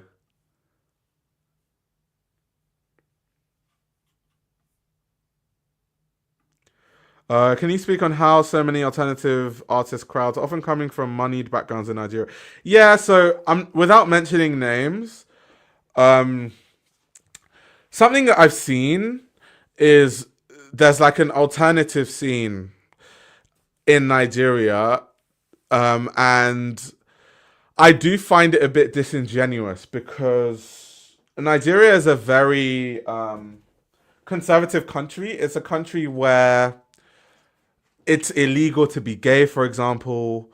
Um, if you're like trans or you're gay or whatever, you literally get jailed for life. Sometimes you even get murdered. So considering a country like that, if you don't have money, because Nigeria is the kind of country where Nigeria is lawless. The law doesn't really exist in Nigeria. There's a constitution, but it doesn't hold weight. If you're rich, it doesn't matter. So money trumps everything else in Nigeria. So in a country like that, you can only safely be gay if you're rich. You can only safely be alternative if you're super rich. You can only safely be like, any of these things if you're rich because your money allows you to have a safe space. And because you're rich, people won't bother you. But if you are like queer and you're not rich, you are fighting for your life, literally, in Nigeria. So to me, when I think of alternative scenes, like people that are like going against the grain, I think of people that are from poorer backgrounds that are doing creative things in Nigeria. But for some reason, I feel like that alternative scene has been hijacked by very, very rich Nigerians who I don't even find that alternative. And I don't think a lot of what they're doing is interesting, but they kind of just are they slightly deviate from the social norm in Nigeria, and they're like, we are the most alternative people ever. And I'm like, not really. You guys are alternative from your bedroom where it doesn't matter. Like, and you guys are sheltered from any reality of being alternative. I feel like part of being alternative is like the danger of it. Like that's when you think of a lot of alternative scenes, it's kind of baked into because that is what makes it more alternative. You're really like anti-establishment at that point. If you're part of the establishment, it's very hard for you to be anti-establishment. But if you're like literally going against the establishment, going against the law, that is completely different. That's to me at least, that's completely different to just being some rich kid like wearing, black eyeliner but in your mansion somewhere with like guards with guns. Like that's not to me, that's not alternative. So yeah, I don't get it. But I understand why people who aren't from Nigeria would see them as alternative because you don't have the context. But yeah, I don't that alternative scene in Nigeria is the most pretentious thing I've ever seen in my life. It's so pretentious. Like they think they're changing Nigerian culture. Like if you hear some of these people think, they think that they're changing the way that Nigerians see culture and it's so funny. They're just like sat here filming videos, interviews for YouTube in their mansions with their police guards and their police escorts. Like, yeah, they're like, no one was dressing like this before. I'm like, ah. There were people dressing like that before, and the people that were dressing like that literally were being killed for dressing like that.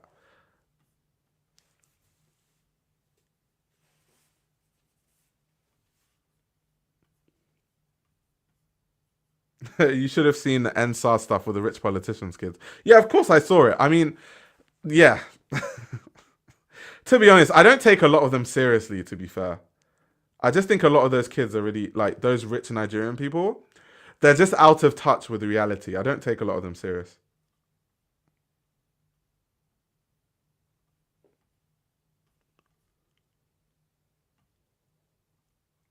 Yeah, exactly. A lot of these Alte people are rich politicians' children. And the alternative scene in Nigeria, it's hilarious that most of them are rich politicians' children because the politicians literally steal all the money from the country and leave everyone to be poor and to have no money and everyone to suffer and they don't care. So you see what I mean? Like when these kind of kids are talking about being alternative and stuff, it's just like zero self awareness. Zero self awareness. Exactly. Then they all vacation and live in Mayfair. Purple Rain, are you Nigerian? You must be Nigerian. You're too tapped into our alternative scene. But yes, they all do own mansions in London, and they own mansions in LA, and they own like a condo in Miami, and they're alternative apparently. Um, oh, you're from Ghana. Okay, so yeah, you would understand. You would understand. Of course, you understand. Yeah, because yeah, you're friends with a bunch of Nigerians. Yeah, that makes sense. Yeah, they have a mansion in Mayfair, and yeah, it's a very interesting scene. I'm going to Nigeria for the first time in December to collaborate with an artist during a residency at the Gas Foundation. Oh my god! If you are there, let me know because I might be going to Lagos for a Detty December. Um, so let me know. I might be going this year for a little Detty December. Yeah, even Nigerians that be keeping it real between calling out Nigeria and some Nigerians be trying to hype themselves. That's why others go to Africa, to Ghana, and elsewhere to stay away. Yeah, for sure. For sure.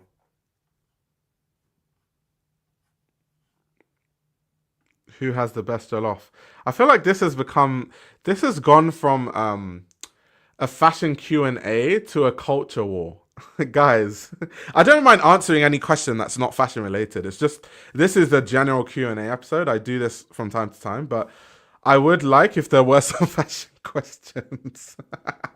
But I understand. I think it helps to understand like Nigerian fashion and stuff if you guys know the cultural cues and stuff like that, to be fair.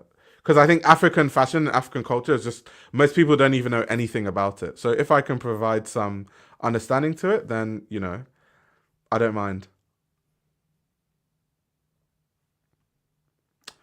Will you be doing a video on the latest Scaparelli Haute Couture collection? Breathtaking. Let me check if I wrote it down on my list. I think so, but I'm not sure. Let me have a look. Okay, so it's not actually on my list, but I'll write it down if that's what people want to see. But yeah, it wasn't on my list. I haven't seen it though. I haven't looked at it. Like I know it happened, but I haven't seen it.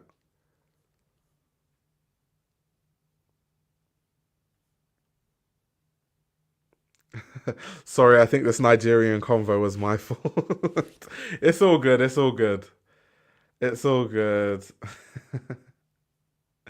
The Nigerian culture tangent was very interesting though. I appreciate it. Okay, fair enough.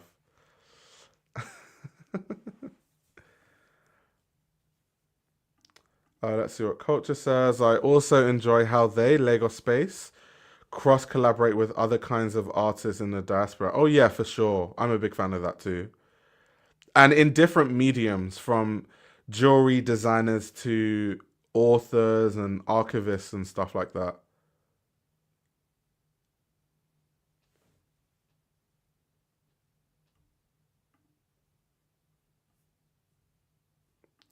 What do you think of African-born brands trying to Be globally commercialized before having a local foundation. I think it's the wrong move, but like Ceci, I think we both know why that is. I think a lot of I can't speak for all of Africa because Africa is a very big continent with vast cultures from country to country. But Nigeria specifically, um, we care too much about the West. Like we care too much about the US specifically. Like Nigerians care so much about the US. Like they care so much about validation from the West, and I think they shouldn't do that.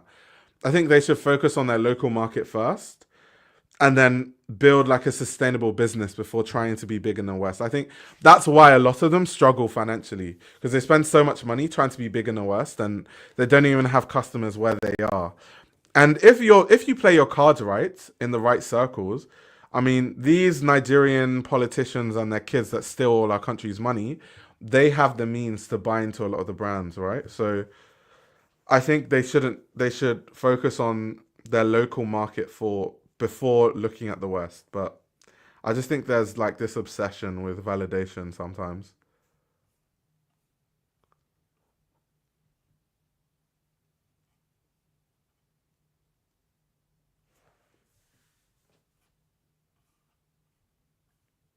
Okay, people are saying they want me to review the Scaparelli show. Okay, I can review that. I don't mind.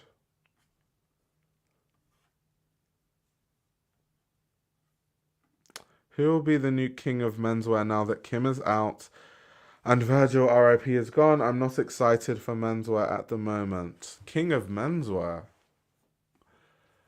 Um, I mean, there are a lot of menswear designers that I think do interesting things. Kiko Kostadinov being one of them. I mean, you have Martin Rose, Wells Bonner, um, Bianca Saunders. Like these are all like menswear designers, right?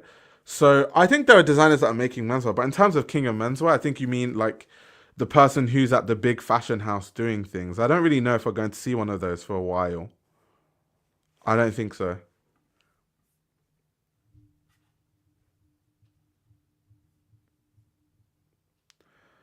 Christian says there's currently a lot of saturation in the market with people getting into fashion and creating mediocre slash uninteresting work. What advice would you give to someone who wants to start their own brand? Yeah, that is not a question I can answer on like a stream. Reason being, because I would have to know your specific circumstance and then help you that way. That's the kind of question that I answer. Normally, people email me these kind of questions and I answer it for them. But yes, I do agree though that a lot of people are getting into fashion and creating really mediocre things. Like, you know, when I said people that print on Fruit of the Loom t-shirts and, you know, stuff like that, it's just like we don't need any more of that. The king of menswear will always be Yoji Yamamoto. Hmm. Someone else is saying water. Do you mean Water Van Beirendonk or a different water? Sorry to glaze, but no one's close. I don't agree that no one's close because I mean, what side of menswear are we talking about? Are we saying that Savile Row tailors can't compete with Yoji? Obviously, they're creating a different kind of clothing, but that's what I mean. Like, what does King of Menswear mean?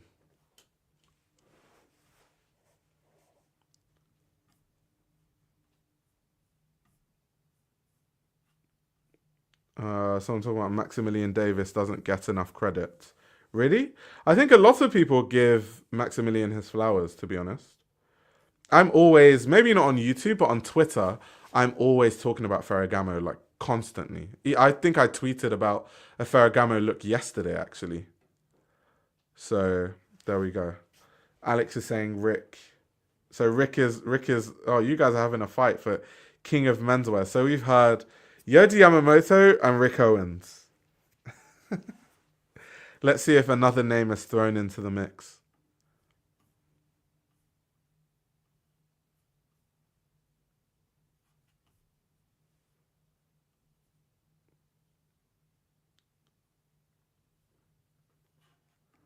Um, if you had to launch your own fashion label, what would be the driving philosophy, themes, and ideas behind it?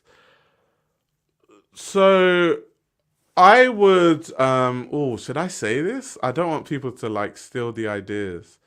Not that I have any plan to start a brand anytime soon, to be fair. And I always think that, like, if I started a brand, would I have to stop being a journalist?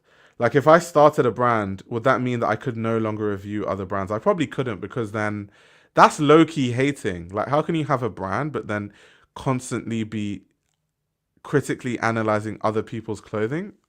A bit weird, isn't it? So I always think, yeah, if I was to start a brand, that's the end of that. That's the end of me as a journalist. Um, but yeah, I'm gonna. People in the chat are saying I should gatekeep my ideas, so I'll gatekeep it.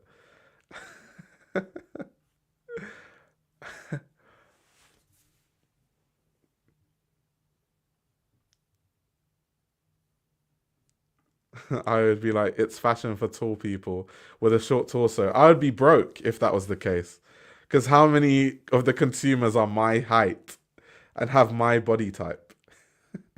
Most people I actually meet. So you know how I always say that my torso is tiny and my legs are really long. When I sit down, it's so weird because I'm the same height as most people sat down. Like I sit down next to my sister and we're basically the same height. And my sister's like 5'8". Like, she's way shorter than me. So I would have no money if I was making clothing that was the shape of my body.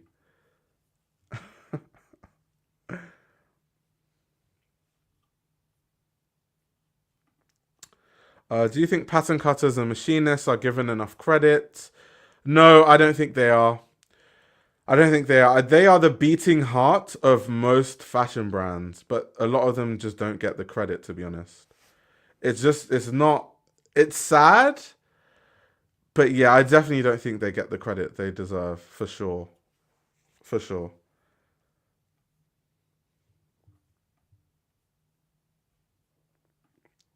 How tall am I? I'm not even that tall. I'm just tall enough to where it's hard for me to find clothes. Like, I'm 6 foot 2.75. So I normally just say I'm 6 foot two, because it's easier to round down than round up. For people like, you're not 6 foot three. I've met someone that's 6 foot three. So yeah, I'm 6 foot two. It's just that my trouser size, like my leg length, is like a 35-inch inseam, and most brands stop at 34 inches. So it's damn near impossible to find trousers. And then I have really long arms, but then a small torso. So every time a jacket fits my torso, it doesn't fit my arm length. And every time it fits my arms, it's definitely way too big for my body. So yeah. Someone asking if I'm taller than Wemby. How could I be taller than Wemby? If I was taller than Wemby, you guys would be talking to my chest. You wouldn't be seeing my face. You'd be be talking to my chest, literally.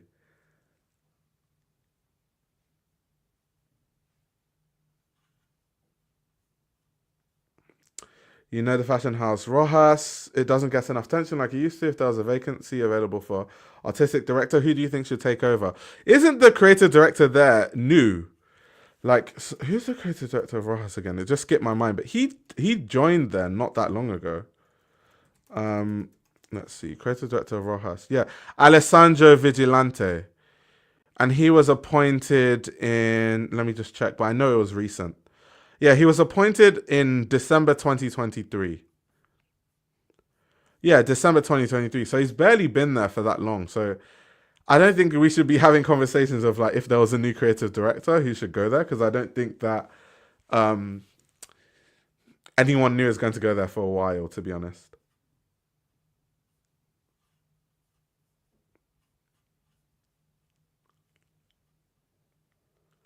Her body proportions are so annoying when your things don't match up. Yeah, it is annoying. But there's nothing I can do about it. That's nature. I can't change my genetics, unfortunately. If I could, I'll definitely make my torso slightly bigger, my legs slightly shorter, and I'll be able to fit into most trousers, and then maybe my arms slightly shorter. But then it wouldn't have been as good for sports, though. So I have to think about that.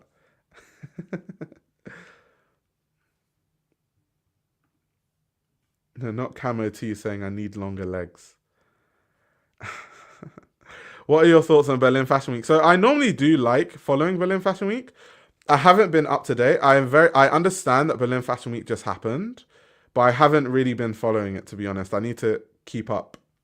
I need to catch up with what's going on in Berlin, to be very honest. One of the most difficult things about being a personal stylist is finding the right garments that can fit your clients depending on their body. Yeah, good luck with all of that. Honestly, good luck with that.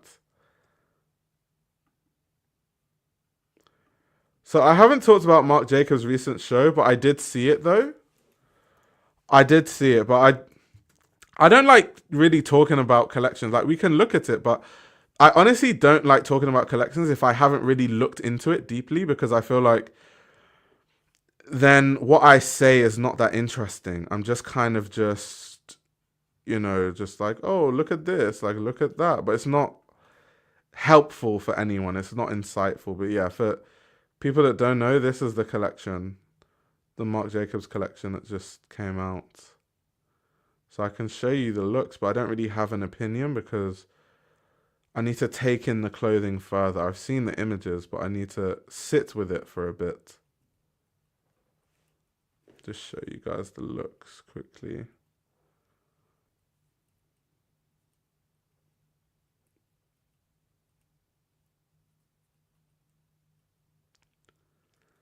I don't know why these dresses are very like Comme des Garçons mainline.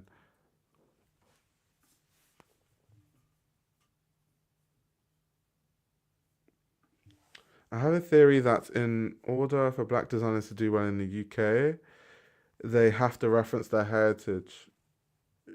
I guess so, because a lot of them do, but I don't know. I think it's good that they reference their heritage. I think that once again, a lot of designers, and this is my issue with a lot of designers these days, they reference the same basic points of European history. They don't even do any research and try to learn about anything remotely new or interesting in European history. So I do like when designers reference their heritage because then it adds some more variety to fashion rather than just seeing 15 designers reference the pre-Raphaelites and stuff like that. It's just tiring.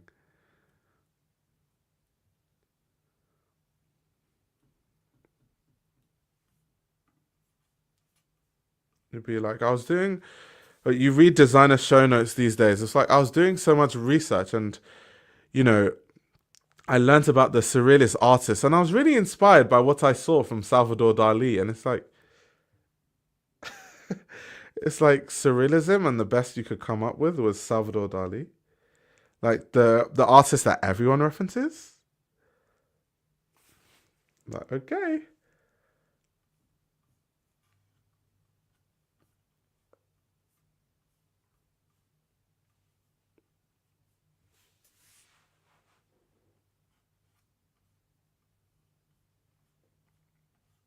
Yeah, what were people talking about? Tremaine. What do you think of Tracy Ellis Ross as a style icon? I think she's a style icon. Was there a conversation going around whether she is or not? Maybe I missed it. Maybe I must have missed it.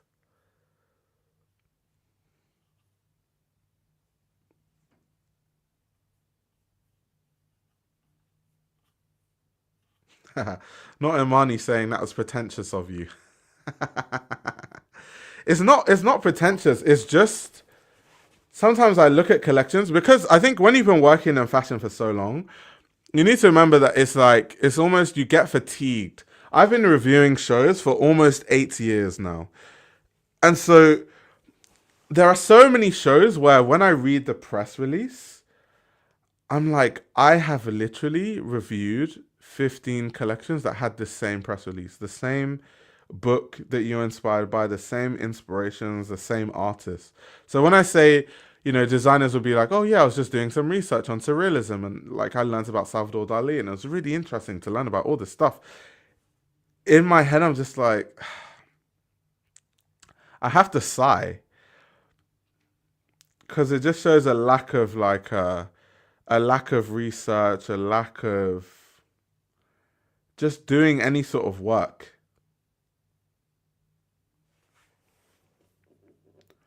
Sometimes I feel like black British artists and designers in general are expected to claim blackness before their own national heritage, and it might lead to homogenization. Yes, it is the word. No, I'm with you. I agree with you there. I definitely agree with that. I definitely agree with that. It's almost like you're forced into doing that. That's true.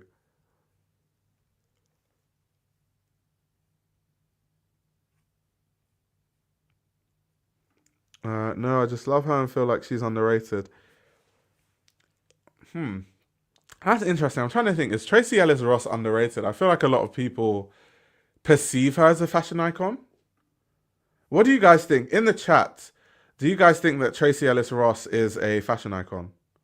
What do you guys think? I've always thought of Tracy as a fashion icon, at least in my mind.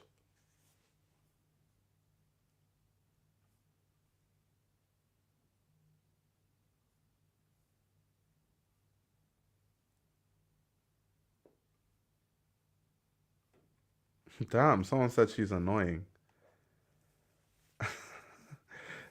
Culture, she's not my fashion icon, but everyone else can have her.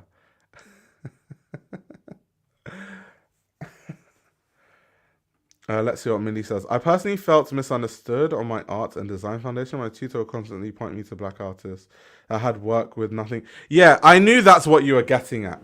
I knew, I could already tell. I wasn't sure if we were going to get into that conversation, but I could already tell that that's what you were getting at because I remember when I was in school, there were so many designers that struggle with this where tutors would not understand their references, but because they are black, they would almost force them into the references that the tutors understood better. So, say like you're Nigerian and you're referencing some Nigerian period, some like abstract part of Nigerian history. The tutors don't know anything about it, and they don't. I guess they're not willing to learn anything about it, so they just don't get it, and they're like, "Why don't you look into this thing about Fela Kuti instead?" That's what a lot of tutors at CSM do. So I can see very quickly how you can feel. Well, that's why I was even alluding to it, where I was like, it feels like sometimes you're forced into going a certain direction as a black designer, or you know, kind of navigating your blackness in a very specific way that is also through the lens of like a white fashion tutor at school and stuff like that. Being black in art school for uni is a different type of torture. I think for me though, because I remember when I was in school, I definitely like did projects on African designers every time I got a chance. I mean, my graduate project was a documentary I did in South Africa. In first year, I did a zine project on Tebe Magugu's work. So I always, the reason I actually did that is because I wanted to learn more about African fashion and I was using this project as a way of doing that. Because if I wanted to learn about Chanel, there's a billion books on that. So I'm not going to do a project in school about Chanel. If I want to learn about Cristobal Balenciaga, there's endless resources for that. So that's why I did it that way in school. And for me, I guess the way I argued it was if you don't let me do this, that's kind of weird because fashion journalism is not France journalism or England journalism, it's fashion journalism. So there's fashion everywhere in the world. So if you think that to be a good fashion journalist, I only should talk about Western journalists, then this course is basically flawed. So I use that argument to basically do a project on anything I wanted to do, essentially.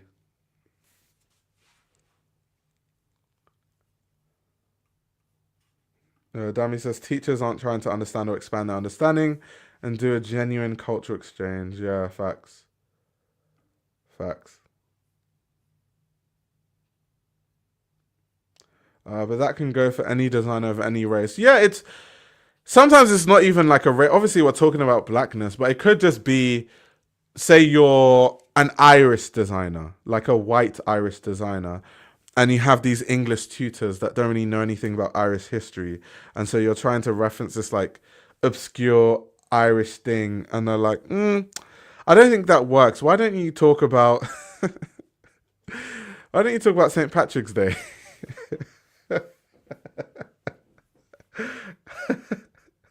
That is, I've heard tutors say things along those lines before. It's quite funny now that I'm thinking about it. Why don't you talk about St. Patrick's Day instead?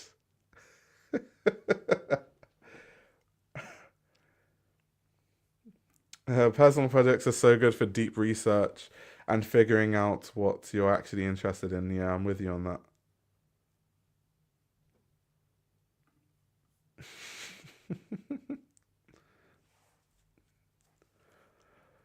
Simone Rocha doesn't count because she's a Nepo baby. That's not to say Simone Rocha is an amazing designer and I love her designs. But Simone Rocha can bypass stuff like that because she's a Nepo baby. So I don't think she counts.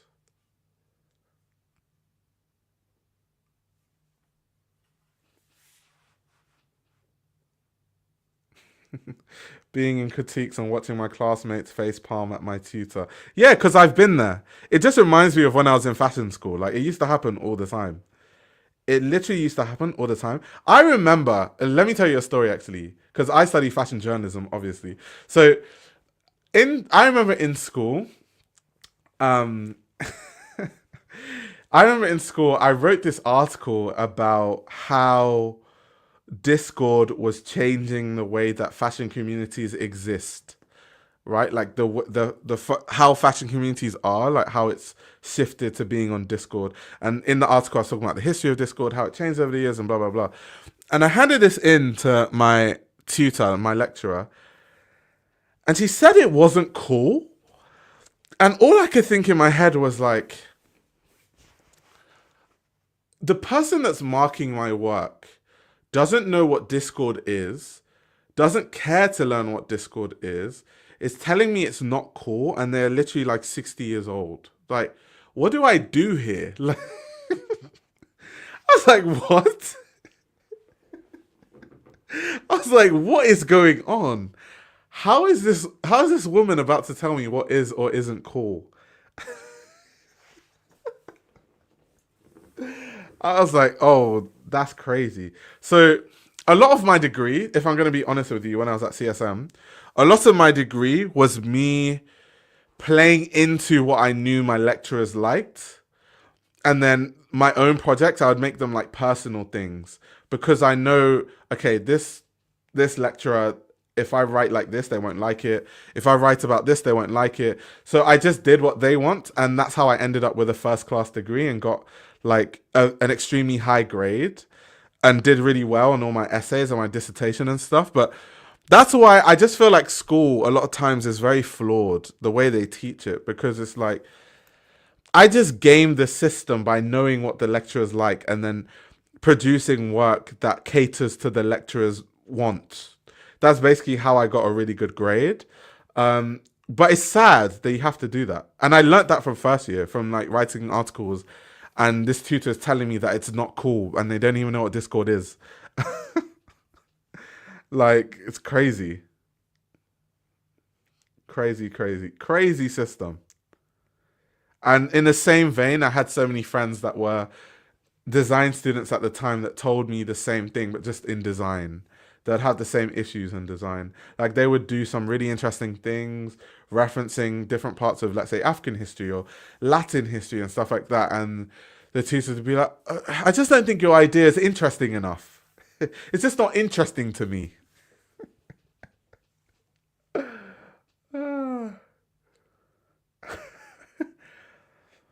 That sucks. How are you supposed to grow into yourself if you have to play that stupid game? So that's the thing. You just grow into yourself after you graduate. That's how it works.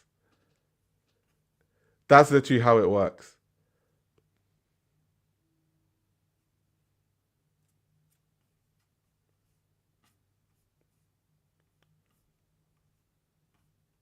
Which debut are you most excited for? Matteo Blasi at Chanel, to be honest. Matteo Blasi.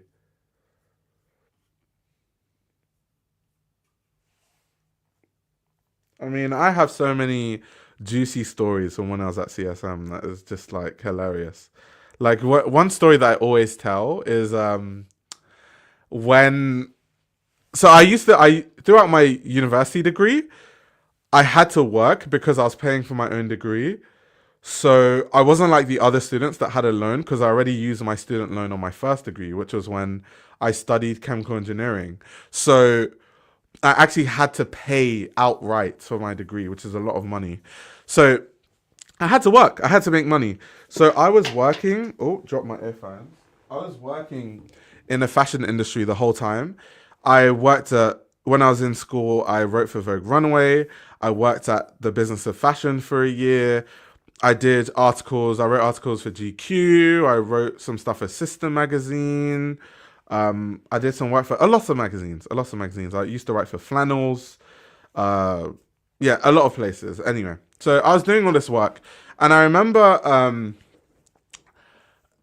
at the end of terms, at the end of every term, you'd have a sit down with your tutors and they would almost have a conversation with you about how you're doing academically, where you can improve as a writer, all these kind of things. And so on one of the terms, I had a sit down and my tutors sat me down and they were like, Io, obviously my name's Io, but how they say is Io. That's why I'm pronouncing it wrongly. But they're like, Io, um, we feel like you're not giving your all onto the course. And I think a big reason for that is because you do too much stuff outside of university.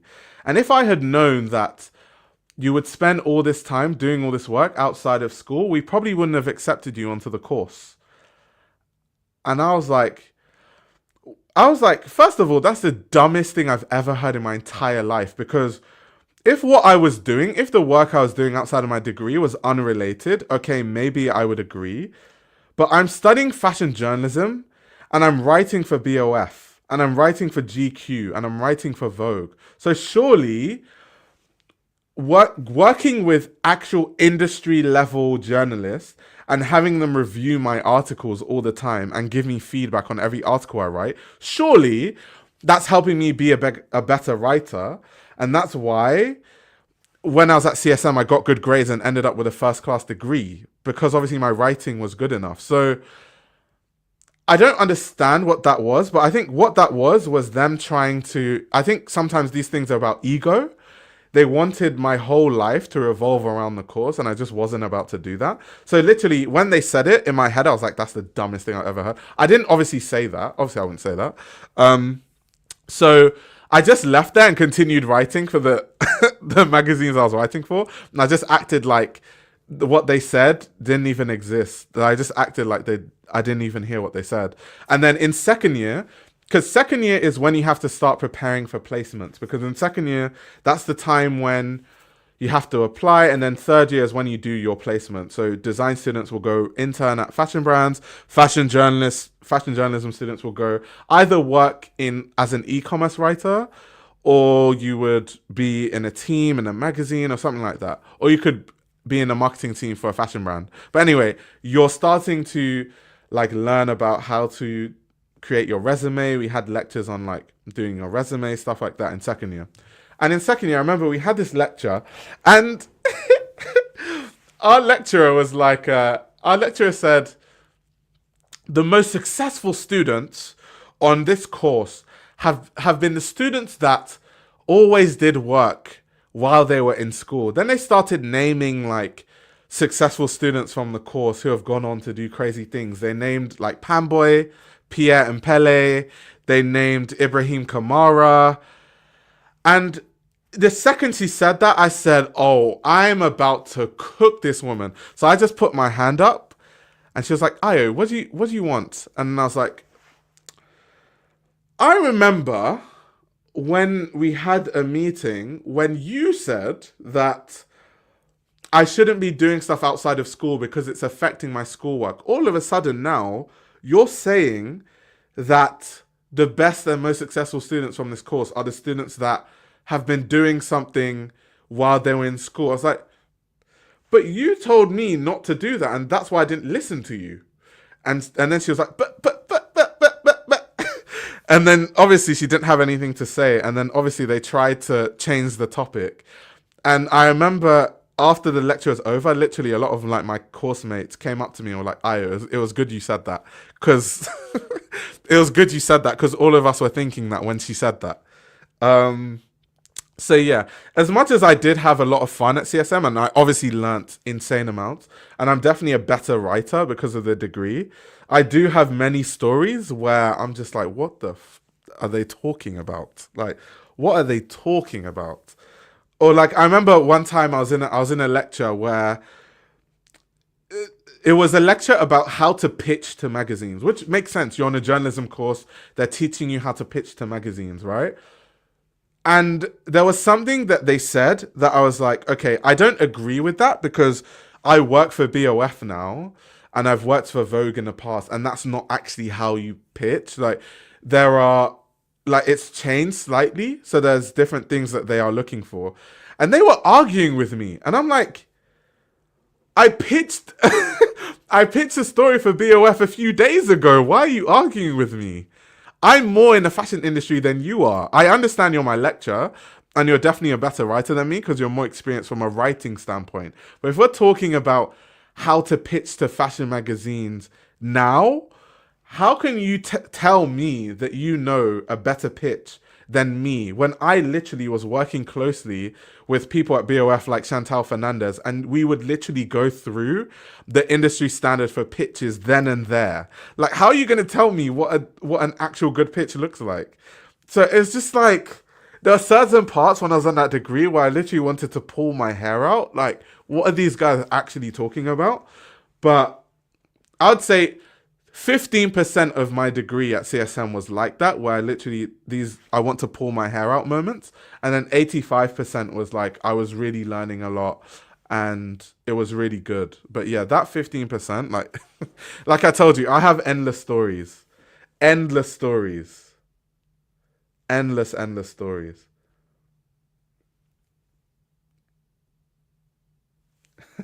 Very difficult to gotcha a lecturer that's happily taking your 9K and telling you bullshit. She got you if you think about it.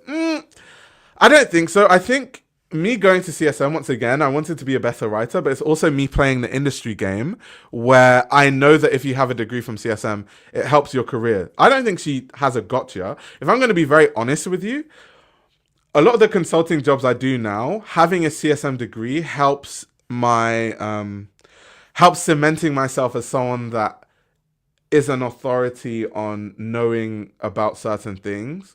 And if I didn't have the degree, I don't think I would have ended up in that same space. And the money that I've made over the course of me doing consulting definitely outweighs the cost of the degree, like by far. So, if anything, it was worth it from that standpoint. So I don't think she hit me with a gotcha. To be fair, if I'm looking at it from like return on investment, no, it wasn't 9K. It was 9K per year. So it was a 3-year degree. So it wasn't actually just 9K. It was 27K, £27,000, which is a lot of money to be fair. I dislike how some teachers aren't industry experienced. They just know as much as it takes to teach a novice. Yeah, I mean that is kind of what's wrong with just teaching and school in general. Like you have economists who, when they teach you economics, they're reading textbooks from economics in that was made in 2010 when everything has changed. You have, I don't know, business people teaching business degrees. They've never run a business a day in their life. So they've read loads of textbooks and they've done PhDs on all these intricate business models and all these case studies, but they've never run a business in their life. So they don't even know, they couldn't even tell you if these models work. They've done research and they think it works, but they haven't actually put their own models to the test. So I'm like, how is that person gonna teach you? They don't even know if their business models work. That's insane. The there are very few degrees where it makes sense. Like in engineering, which is a degree that I did, engineering is a bit different because engineering, you use certain like fluid mechanics and heat transfer and energy balance and engineering mathematical formulas to inform how you create machinery and how you create certain things. So that actually makes a lot of sense. But it's very few degrees that make sense in that way. Um, or like law. Law makes sense in the sense that they teach you basically what the constitution is at that point in time. So that obviously makes sense. And then it's different. Some degrees it makes sense, but some degrees I'm like, geez. Like business is one of those where I'm like, bit of a pointless degree.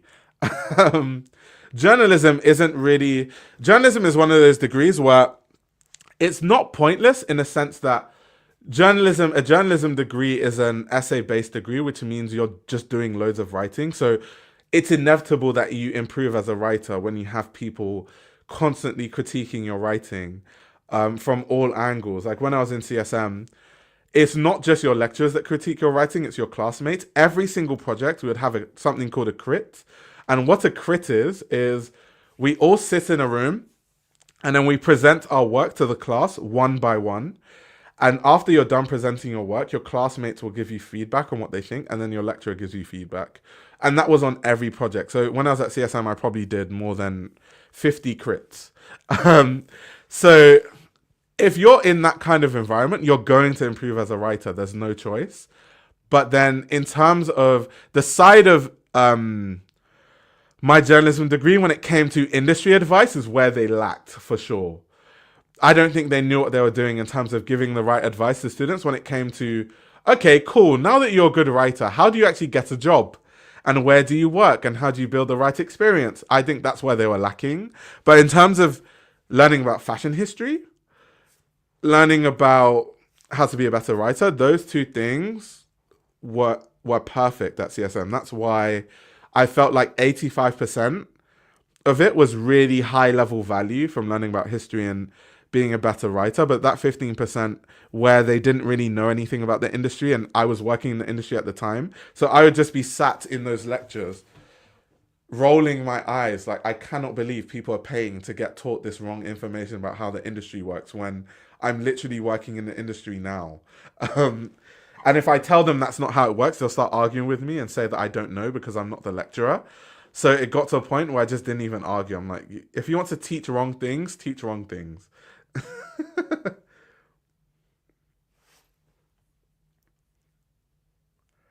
Did you have access to fashion archives in London? Yes, we did.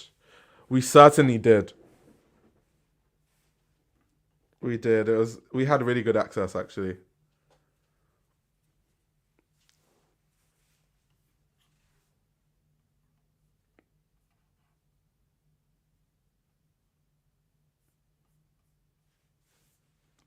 The lack of real world experience is annoying.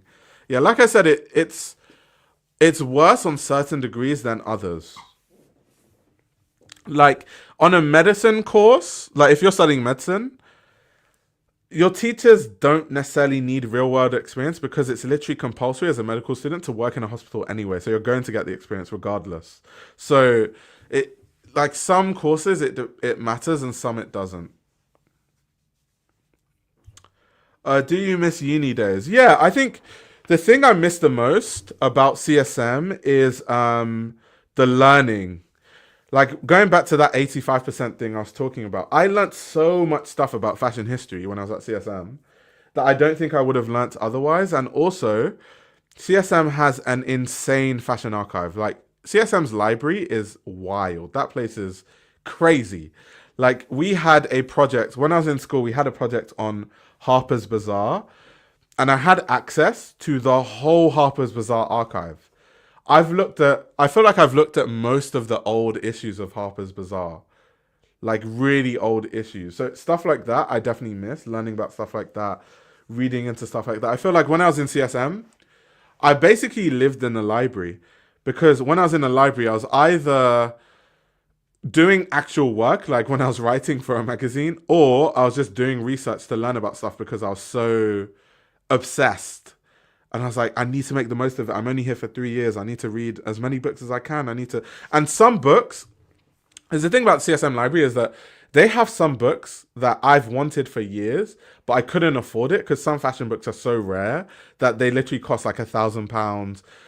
like crazy amounts, and you can't find them anywhere. They're not on the internet. No one's selling it. But then you find them in the CSM library. So when I was in CSM, I would just rent all those books and like read all of them and make notes. And I still have a lot of those notes on my laptop now. Um, and just be like, oh, I need to get this information. I need to get this information. So that is the part that I miss about CSM the most. I don't think there's anything left to miss because I didn't really party a lot when I was at CSM. I didn't socialize in the sense of going out partying or going on nights out because I was a bit old. Like when my course mates were 18, I was 23, 24, and I was working all the time. So there was a bit of a disconnect there. So I was friends with a lot of designers, especially MA designers, maybe because they were the same age. So yeah, I was just like a bookworm when I was in school. It's just in the library constantly. That's kind of what I was doing. Yeah, Sassy says the CSM library is the best thing I've ever seen in my life. They have books that literally aren't for sale. Yeah, exactly. And they have a way of sourcing those books. Because I remember talking to, oh, who's the librarian again? Really lovely woman. I used to talk to her all the time because I used to be in the library all the time. We used to speak to each other. And she was telling me, one time she told me about the process of how they sourced the books, and it was insane. Like, I didn't know how much money the school actually allocated to buying books until she told me. I was like, oh wow, they actually allocate quite a lot of money to buying books. And then also in the CSM library, they had every issue of every magazine available. So when you walk into the library, the latest Vogue, Sister Magazine, Luncheon, like everything was all available. And if there was a magazine that wasn't there, you could tell the librarian, she would tell, I guess, someone higher at UAL, and then they would stock it. So yeah, the CSM library, I miss the CSM library. I still have access to it technically. I think if you're an alumni, you can pay, I think it's £100 a year and have access to the library, but you have to tell them you're coming. So technically I do have access to the library for life, but I just haven't had time to go back to the library. Like it's not the same like when I was in school and I was always there in school anyway. But yeah, that library is insane. That library is insane. Rachel says, you're lucky you were that age, you got your money's worth. Yeah. For sure, for sure. Millie says you can party at any time, to be honest. That is true too. That is very true. To unfortunately, Tudor Toda, the really, really good fashion archives are not free. I personally have access to insane fashion archives. Like I have access to the Net-a-Porter archive that has all the old runway shows that you cannot find anywhere on the internet. I have access to it, but that's only because I've worked with Net-a-Porter, right? Um, you have the UAL archive, which is strong, but you kind of have to be a student or an ex-student to have access to that. It's sad. It's unfortunate that all these archives, there's kind of like low-key a paywall behind it, but yeah. I think, yeah, when I think of the best archives, most of them are behind a paywall, to be honest. They actually are.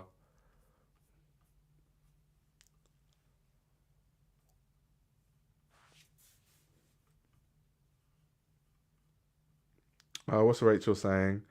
Uh, just some people go to school so young and don't utilize the school as much as they could instead of party all the time. No, no, no. What Rachel was saying is 100% facts because when I studied chemical engineering, I don't think I made the most of the degree because I was just young. Like when you're young, you're like, I want to go to university, I want to have fun, I want to party. In my case, it's like I want to talk to girls, I want to do all this stuff. And it's just you don't really make the most of it. Whereas when you're older, like when I went to CSM, I think my mindset was completely different. And also I was paying for it. So I was thinking, I need to get my money's worth. That's why I was like, I'm going to rent all the books in CSM that are expensive that you can't find anywhere else. I'm going to make the most use of this archive. If I have any question, I'm going to ask my lecturers. I used to disturb my lecturers. I remember one time I read this, I read this like fashion theory paper that I just found online. And then I sent it to my two lecturers and I gave my thoughts on it. And I was like, what do you guys think? And then the next day, and this is what I mean, this is the serious value I gained from my degree. The next day, they were like, Io, please refrain from emailing us outside of university hours. But they're like, that being said, here are our thoughts on this paper that you've shared. We had a read of it, and I'd have this back and forth with my lecturers, and I'd always be asking them questions and stuff. So when I was studying engineering, I don't think I ever went to my lecturer's office once. I don't even think I knew what my lecturer's office looked like. And that's the complete opposite in CSM. I was always asking my lecturers questions. So I think it's just when you're older, you have a different mindset when you're in school. I feel like I feel like you have a different mindset. If you're paying that much, you have to get as much from it as you could. Yeah.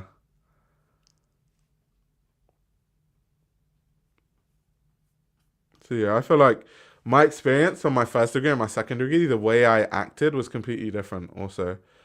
Because if I think the way I think now and I did another engineering degree, I would be the same way. I would be asking my lecturers questions all the time. I'll go to their office. I'll be like, how do you do this equation? What do you think about this? When I was studying engineering, if I had any problems for some weird reason, I would just try to figure it out, which is very stupid because that's not very time effective. Because I could just ask my lecturer to explain it to me. I just go to their office, explain it to me in 5 minutes, and then I learn it and then move on. But instead, I'm trying to like figure out this equation and like cracking my brain and stuff. It's like, why are you doing that? You literally pay fees to this university. Make the most of it. Use the resources.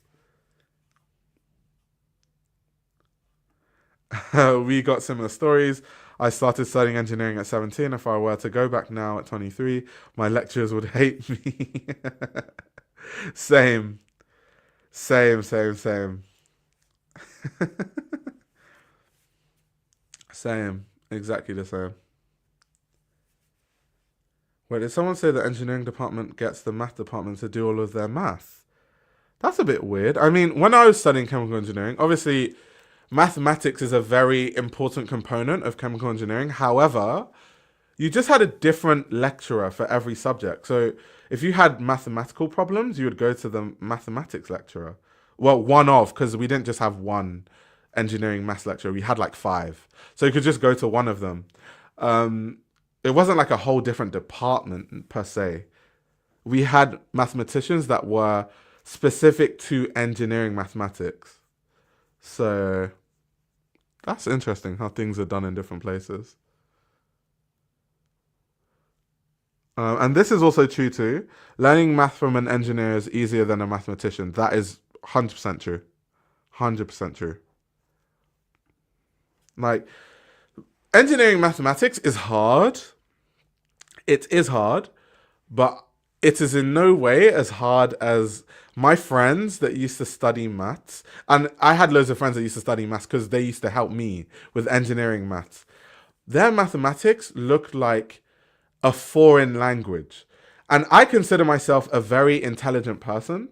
Like, the grades I got were equivalent of all A stars. That's why I was able to study chemical engineering at a school like Leeds University, which was like a top 100 school in engineering at the time.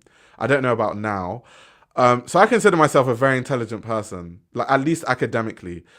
But math on degree level, that stuff was insane. That that stuff was like, what am I looking at? Like, what am I even some of their mathematics, because engineering maths is very much you're doing calculations with an end goal. You're using fluid mechanics to calculate the pressure in a pipe to make sure that you use the right material for the pipe, to make sure that when petroleum goes through the pipes, it doesn't like overload or burst or anything.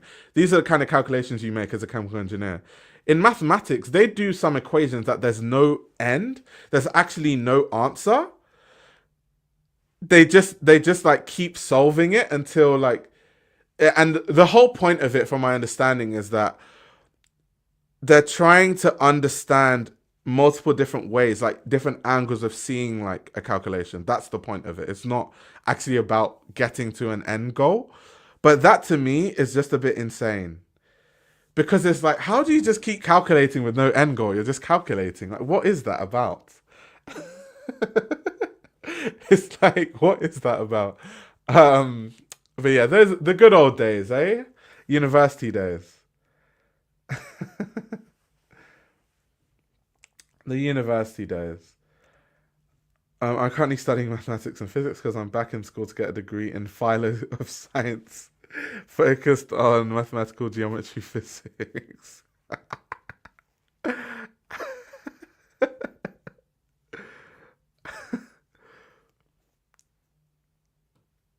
Luke says, I got a five in maths and still got into Cambridge. Who cares about maths? Yeah, but Luke, you didn't study. If you got a five in maths and you were studying engineering, you wouldn't get in.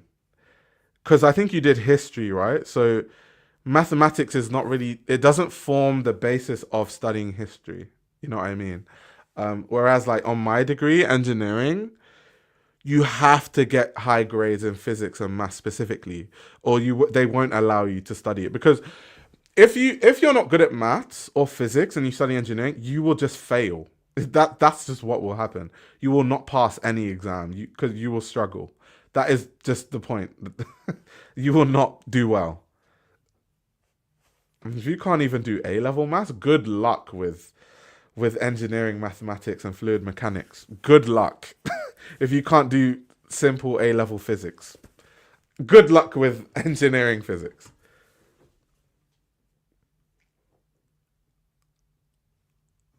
Not people saying I was stalking my teachers. You guys are crazy. I would just send because the problem with me is when I get into like my research bag, like when I do like fashion research, especially when I was at CSM, I do this now, but it's like CSM because I was in the library, so it's very much like that. I'm just like doing research and reading this book and looking at this information and googling this. I kind of lose track of what the time is because CSM, certain time periods, you could actually be in the library 24/7. It's not always open 24/7, but like close to exam periods and stuff like that, close to end of term, it's 24 hours. So I would just be there. And it'll literally be 2 a.m. and I'll lose track of time because I've been there since 6 p.m. And then I'll send my lecturers an email about, oh, what do you think about this? Not even thinking about the time. And then the next day, I'm like, oh, damn, I actually sent them an email at like 1 a.m. That's actually really bad.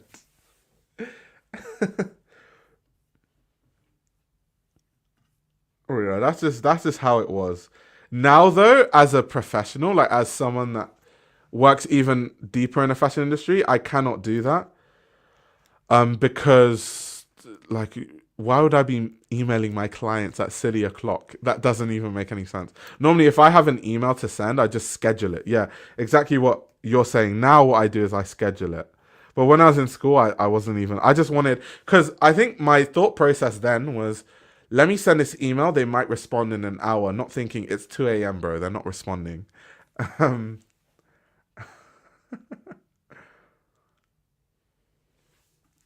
has anyone felt like what you studied in uni only starts to make sense and sink in once you leave or graduate? That might be the case for a lot of degrees. I think in my case, studying journalism, it transitioned perfectly into what everything I did after. Luke said, good luck getting into Oxford engineering or maths with anything less than an A star. It's impossible. Yeah, exactly. That's why I'm saying that your math grade is not really that important considering what you studied. But if you did like a engineering or you tried to study maths or stuff like that, you wouldn't have gotten into Cambridge.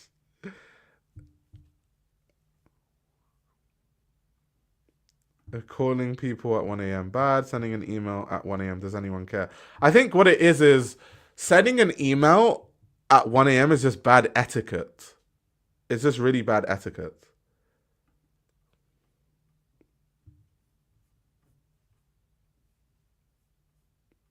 Really bad. But anyway, any more fashion questions, guys, before I take my leave and then we go back to the runway reviews and subsequent streams?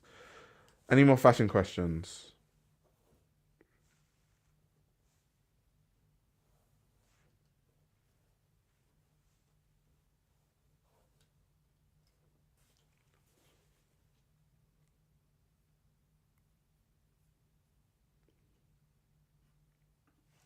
What am I reading currently? I can show you actually. One second. Let me just see if I can put this on the screen.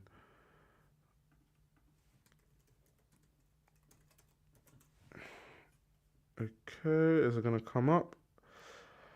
Okay, yeah. This is what I'm reading right now. It's called Fashion on the Ration. I've read it before. It's a book I've read before. It's about like fashion during the World War. Really good book. So the reason I'm reading it again is I read most of the books that I own three, four, five, six times because I don't retain information. Maybe some of you have photographic memory. I don't. I have to read books multiple times to retain the information and learn more and more and more. And there might be things I miss. So this is the book that I'm currently reading, Fashion on the Ration, by Julie Summers. Really good book. Really, really good book.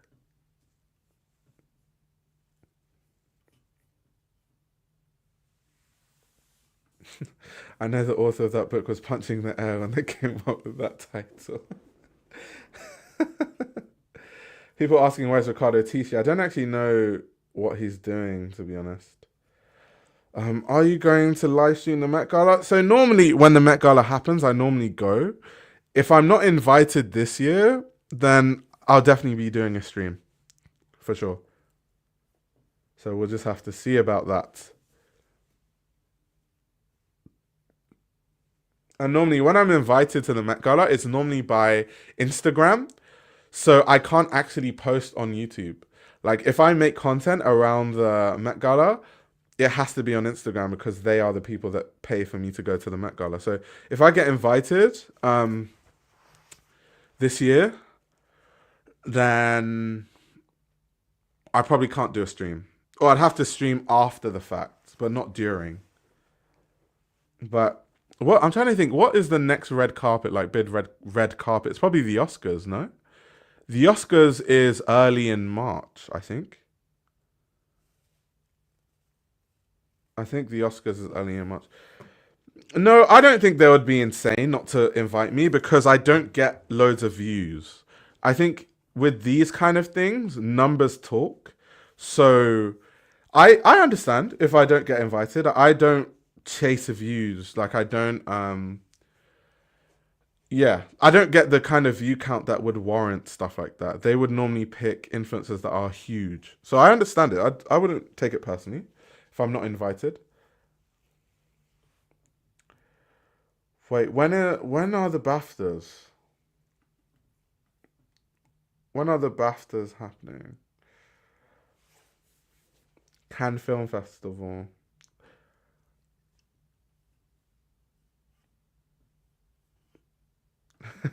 Gotta start pumping empty vlogs and trend predictions. Yeah, like okay, in 2 weeks. Okay, I'll be looking. I'll see. I'll be waiting patiently. Yeah. So the thing about making content is that if some of the stuff I talk about is super niche, so I don't expect many views from it. Like when I make a video that's titled, I don't know, luxury fashion is dying, I know it's going to get loads of views. If I make a video analyzing Ludovic de Saint Sanan's Jean Paul Gaultier collection, 500 views. If I talk about the current state of luxury, 20k views. So as a content creator, I know that. I just tend to decide when I do or don't want to feed the algorithm because I like talking about things that I'm interested in, and I don't ever want to sell my soul to YouTube in the sense that I only talk about things that get views because at that point, I feel like I would just stop making content because it wouldn't be fun anymore. It wouldn't be enjoyable if everything I talk about is just, oh, I know this is gonna get views. So yeah, that's why I don't really play to the system. So yeah, like even my fragrance talk, for example, when I talk about fragrances, not many views, but I'll still talk about it because that's what I'm interested in, to be honest. Um, so yeah, quality over quantity. I don't think my approach is quality to over quantity, to be honest. I think my approach is quality and quantity. I mean, I don't stream super often, maybe once or twice a day, sometimes not even in a day. But I think the quantity comes from the fact that I cut the streams into separate videos. So I think it's both at the same time.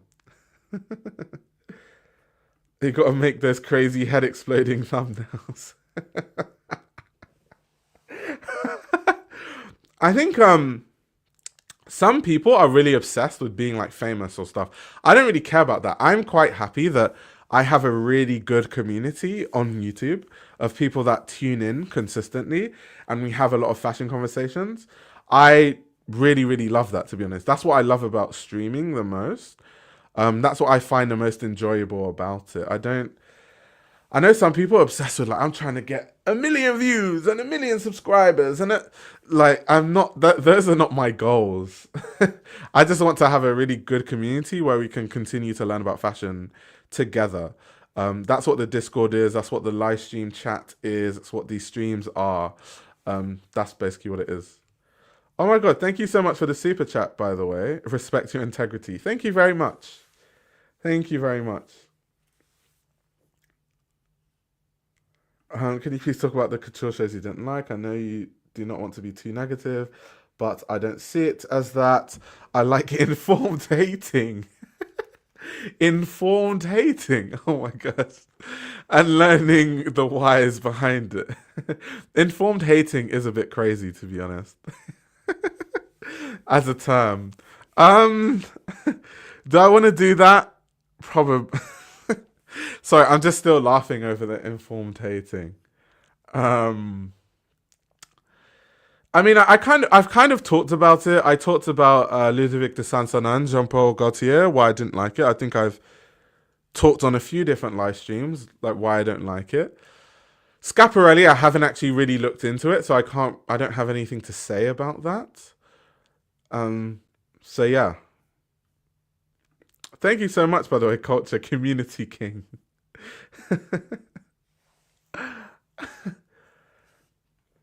If you attend the Met Gala this year, you should definitely do a stream after so we can debrief and you can give us the tea. Yeah, for sure. We'll see. We shall see. We'll see. We'll see. We'll see. I feel like I'm falling out of favor with Instagram because I don't post on Instagram as much anymore. And if I fall out of favor, I understand why. Like, it's not their fault. They are there to support the creators that post a lot on Instagram. So I totally understand. Um, but yeah, I kind of feel like I'm falling out of favor. Not that I care, because I have a choice. I'm choosing not to post on Instagram as much, but yeah. But anyway, guys, thank you very much for tuning in. This was a lot of fun. The next stream shall be about some runway shows. So we're going back to the runway shows in the next stream. Thank you very much for tuning in. I really appreciate all of you. Like I always say, if you have a Spotify subscription, you can watch my streams back on Spotify.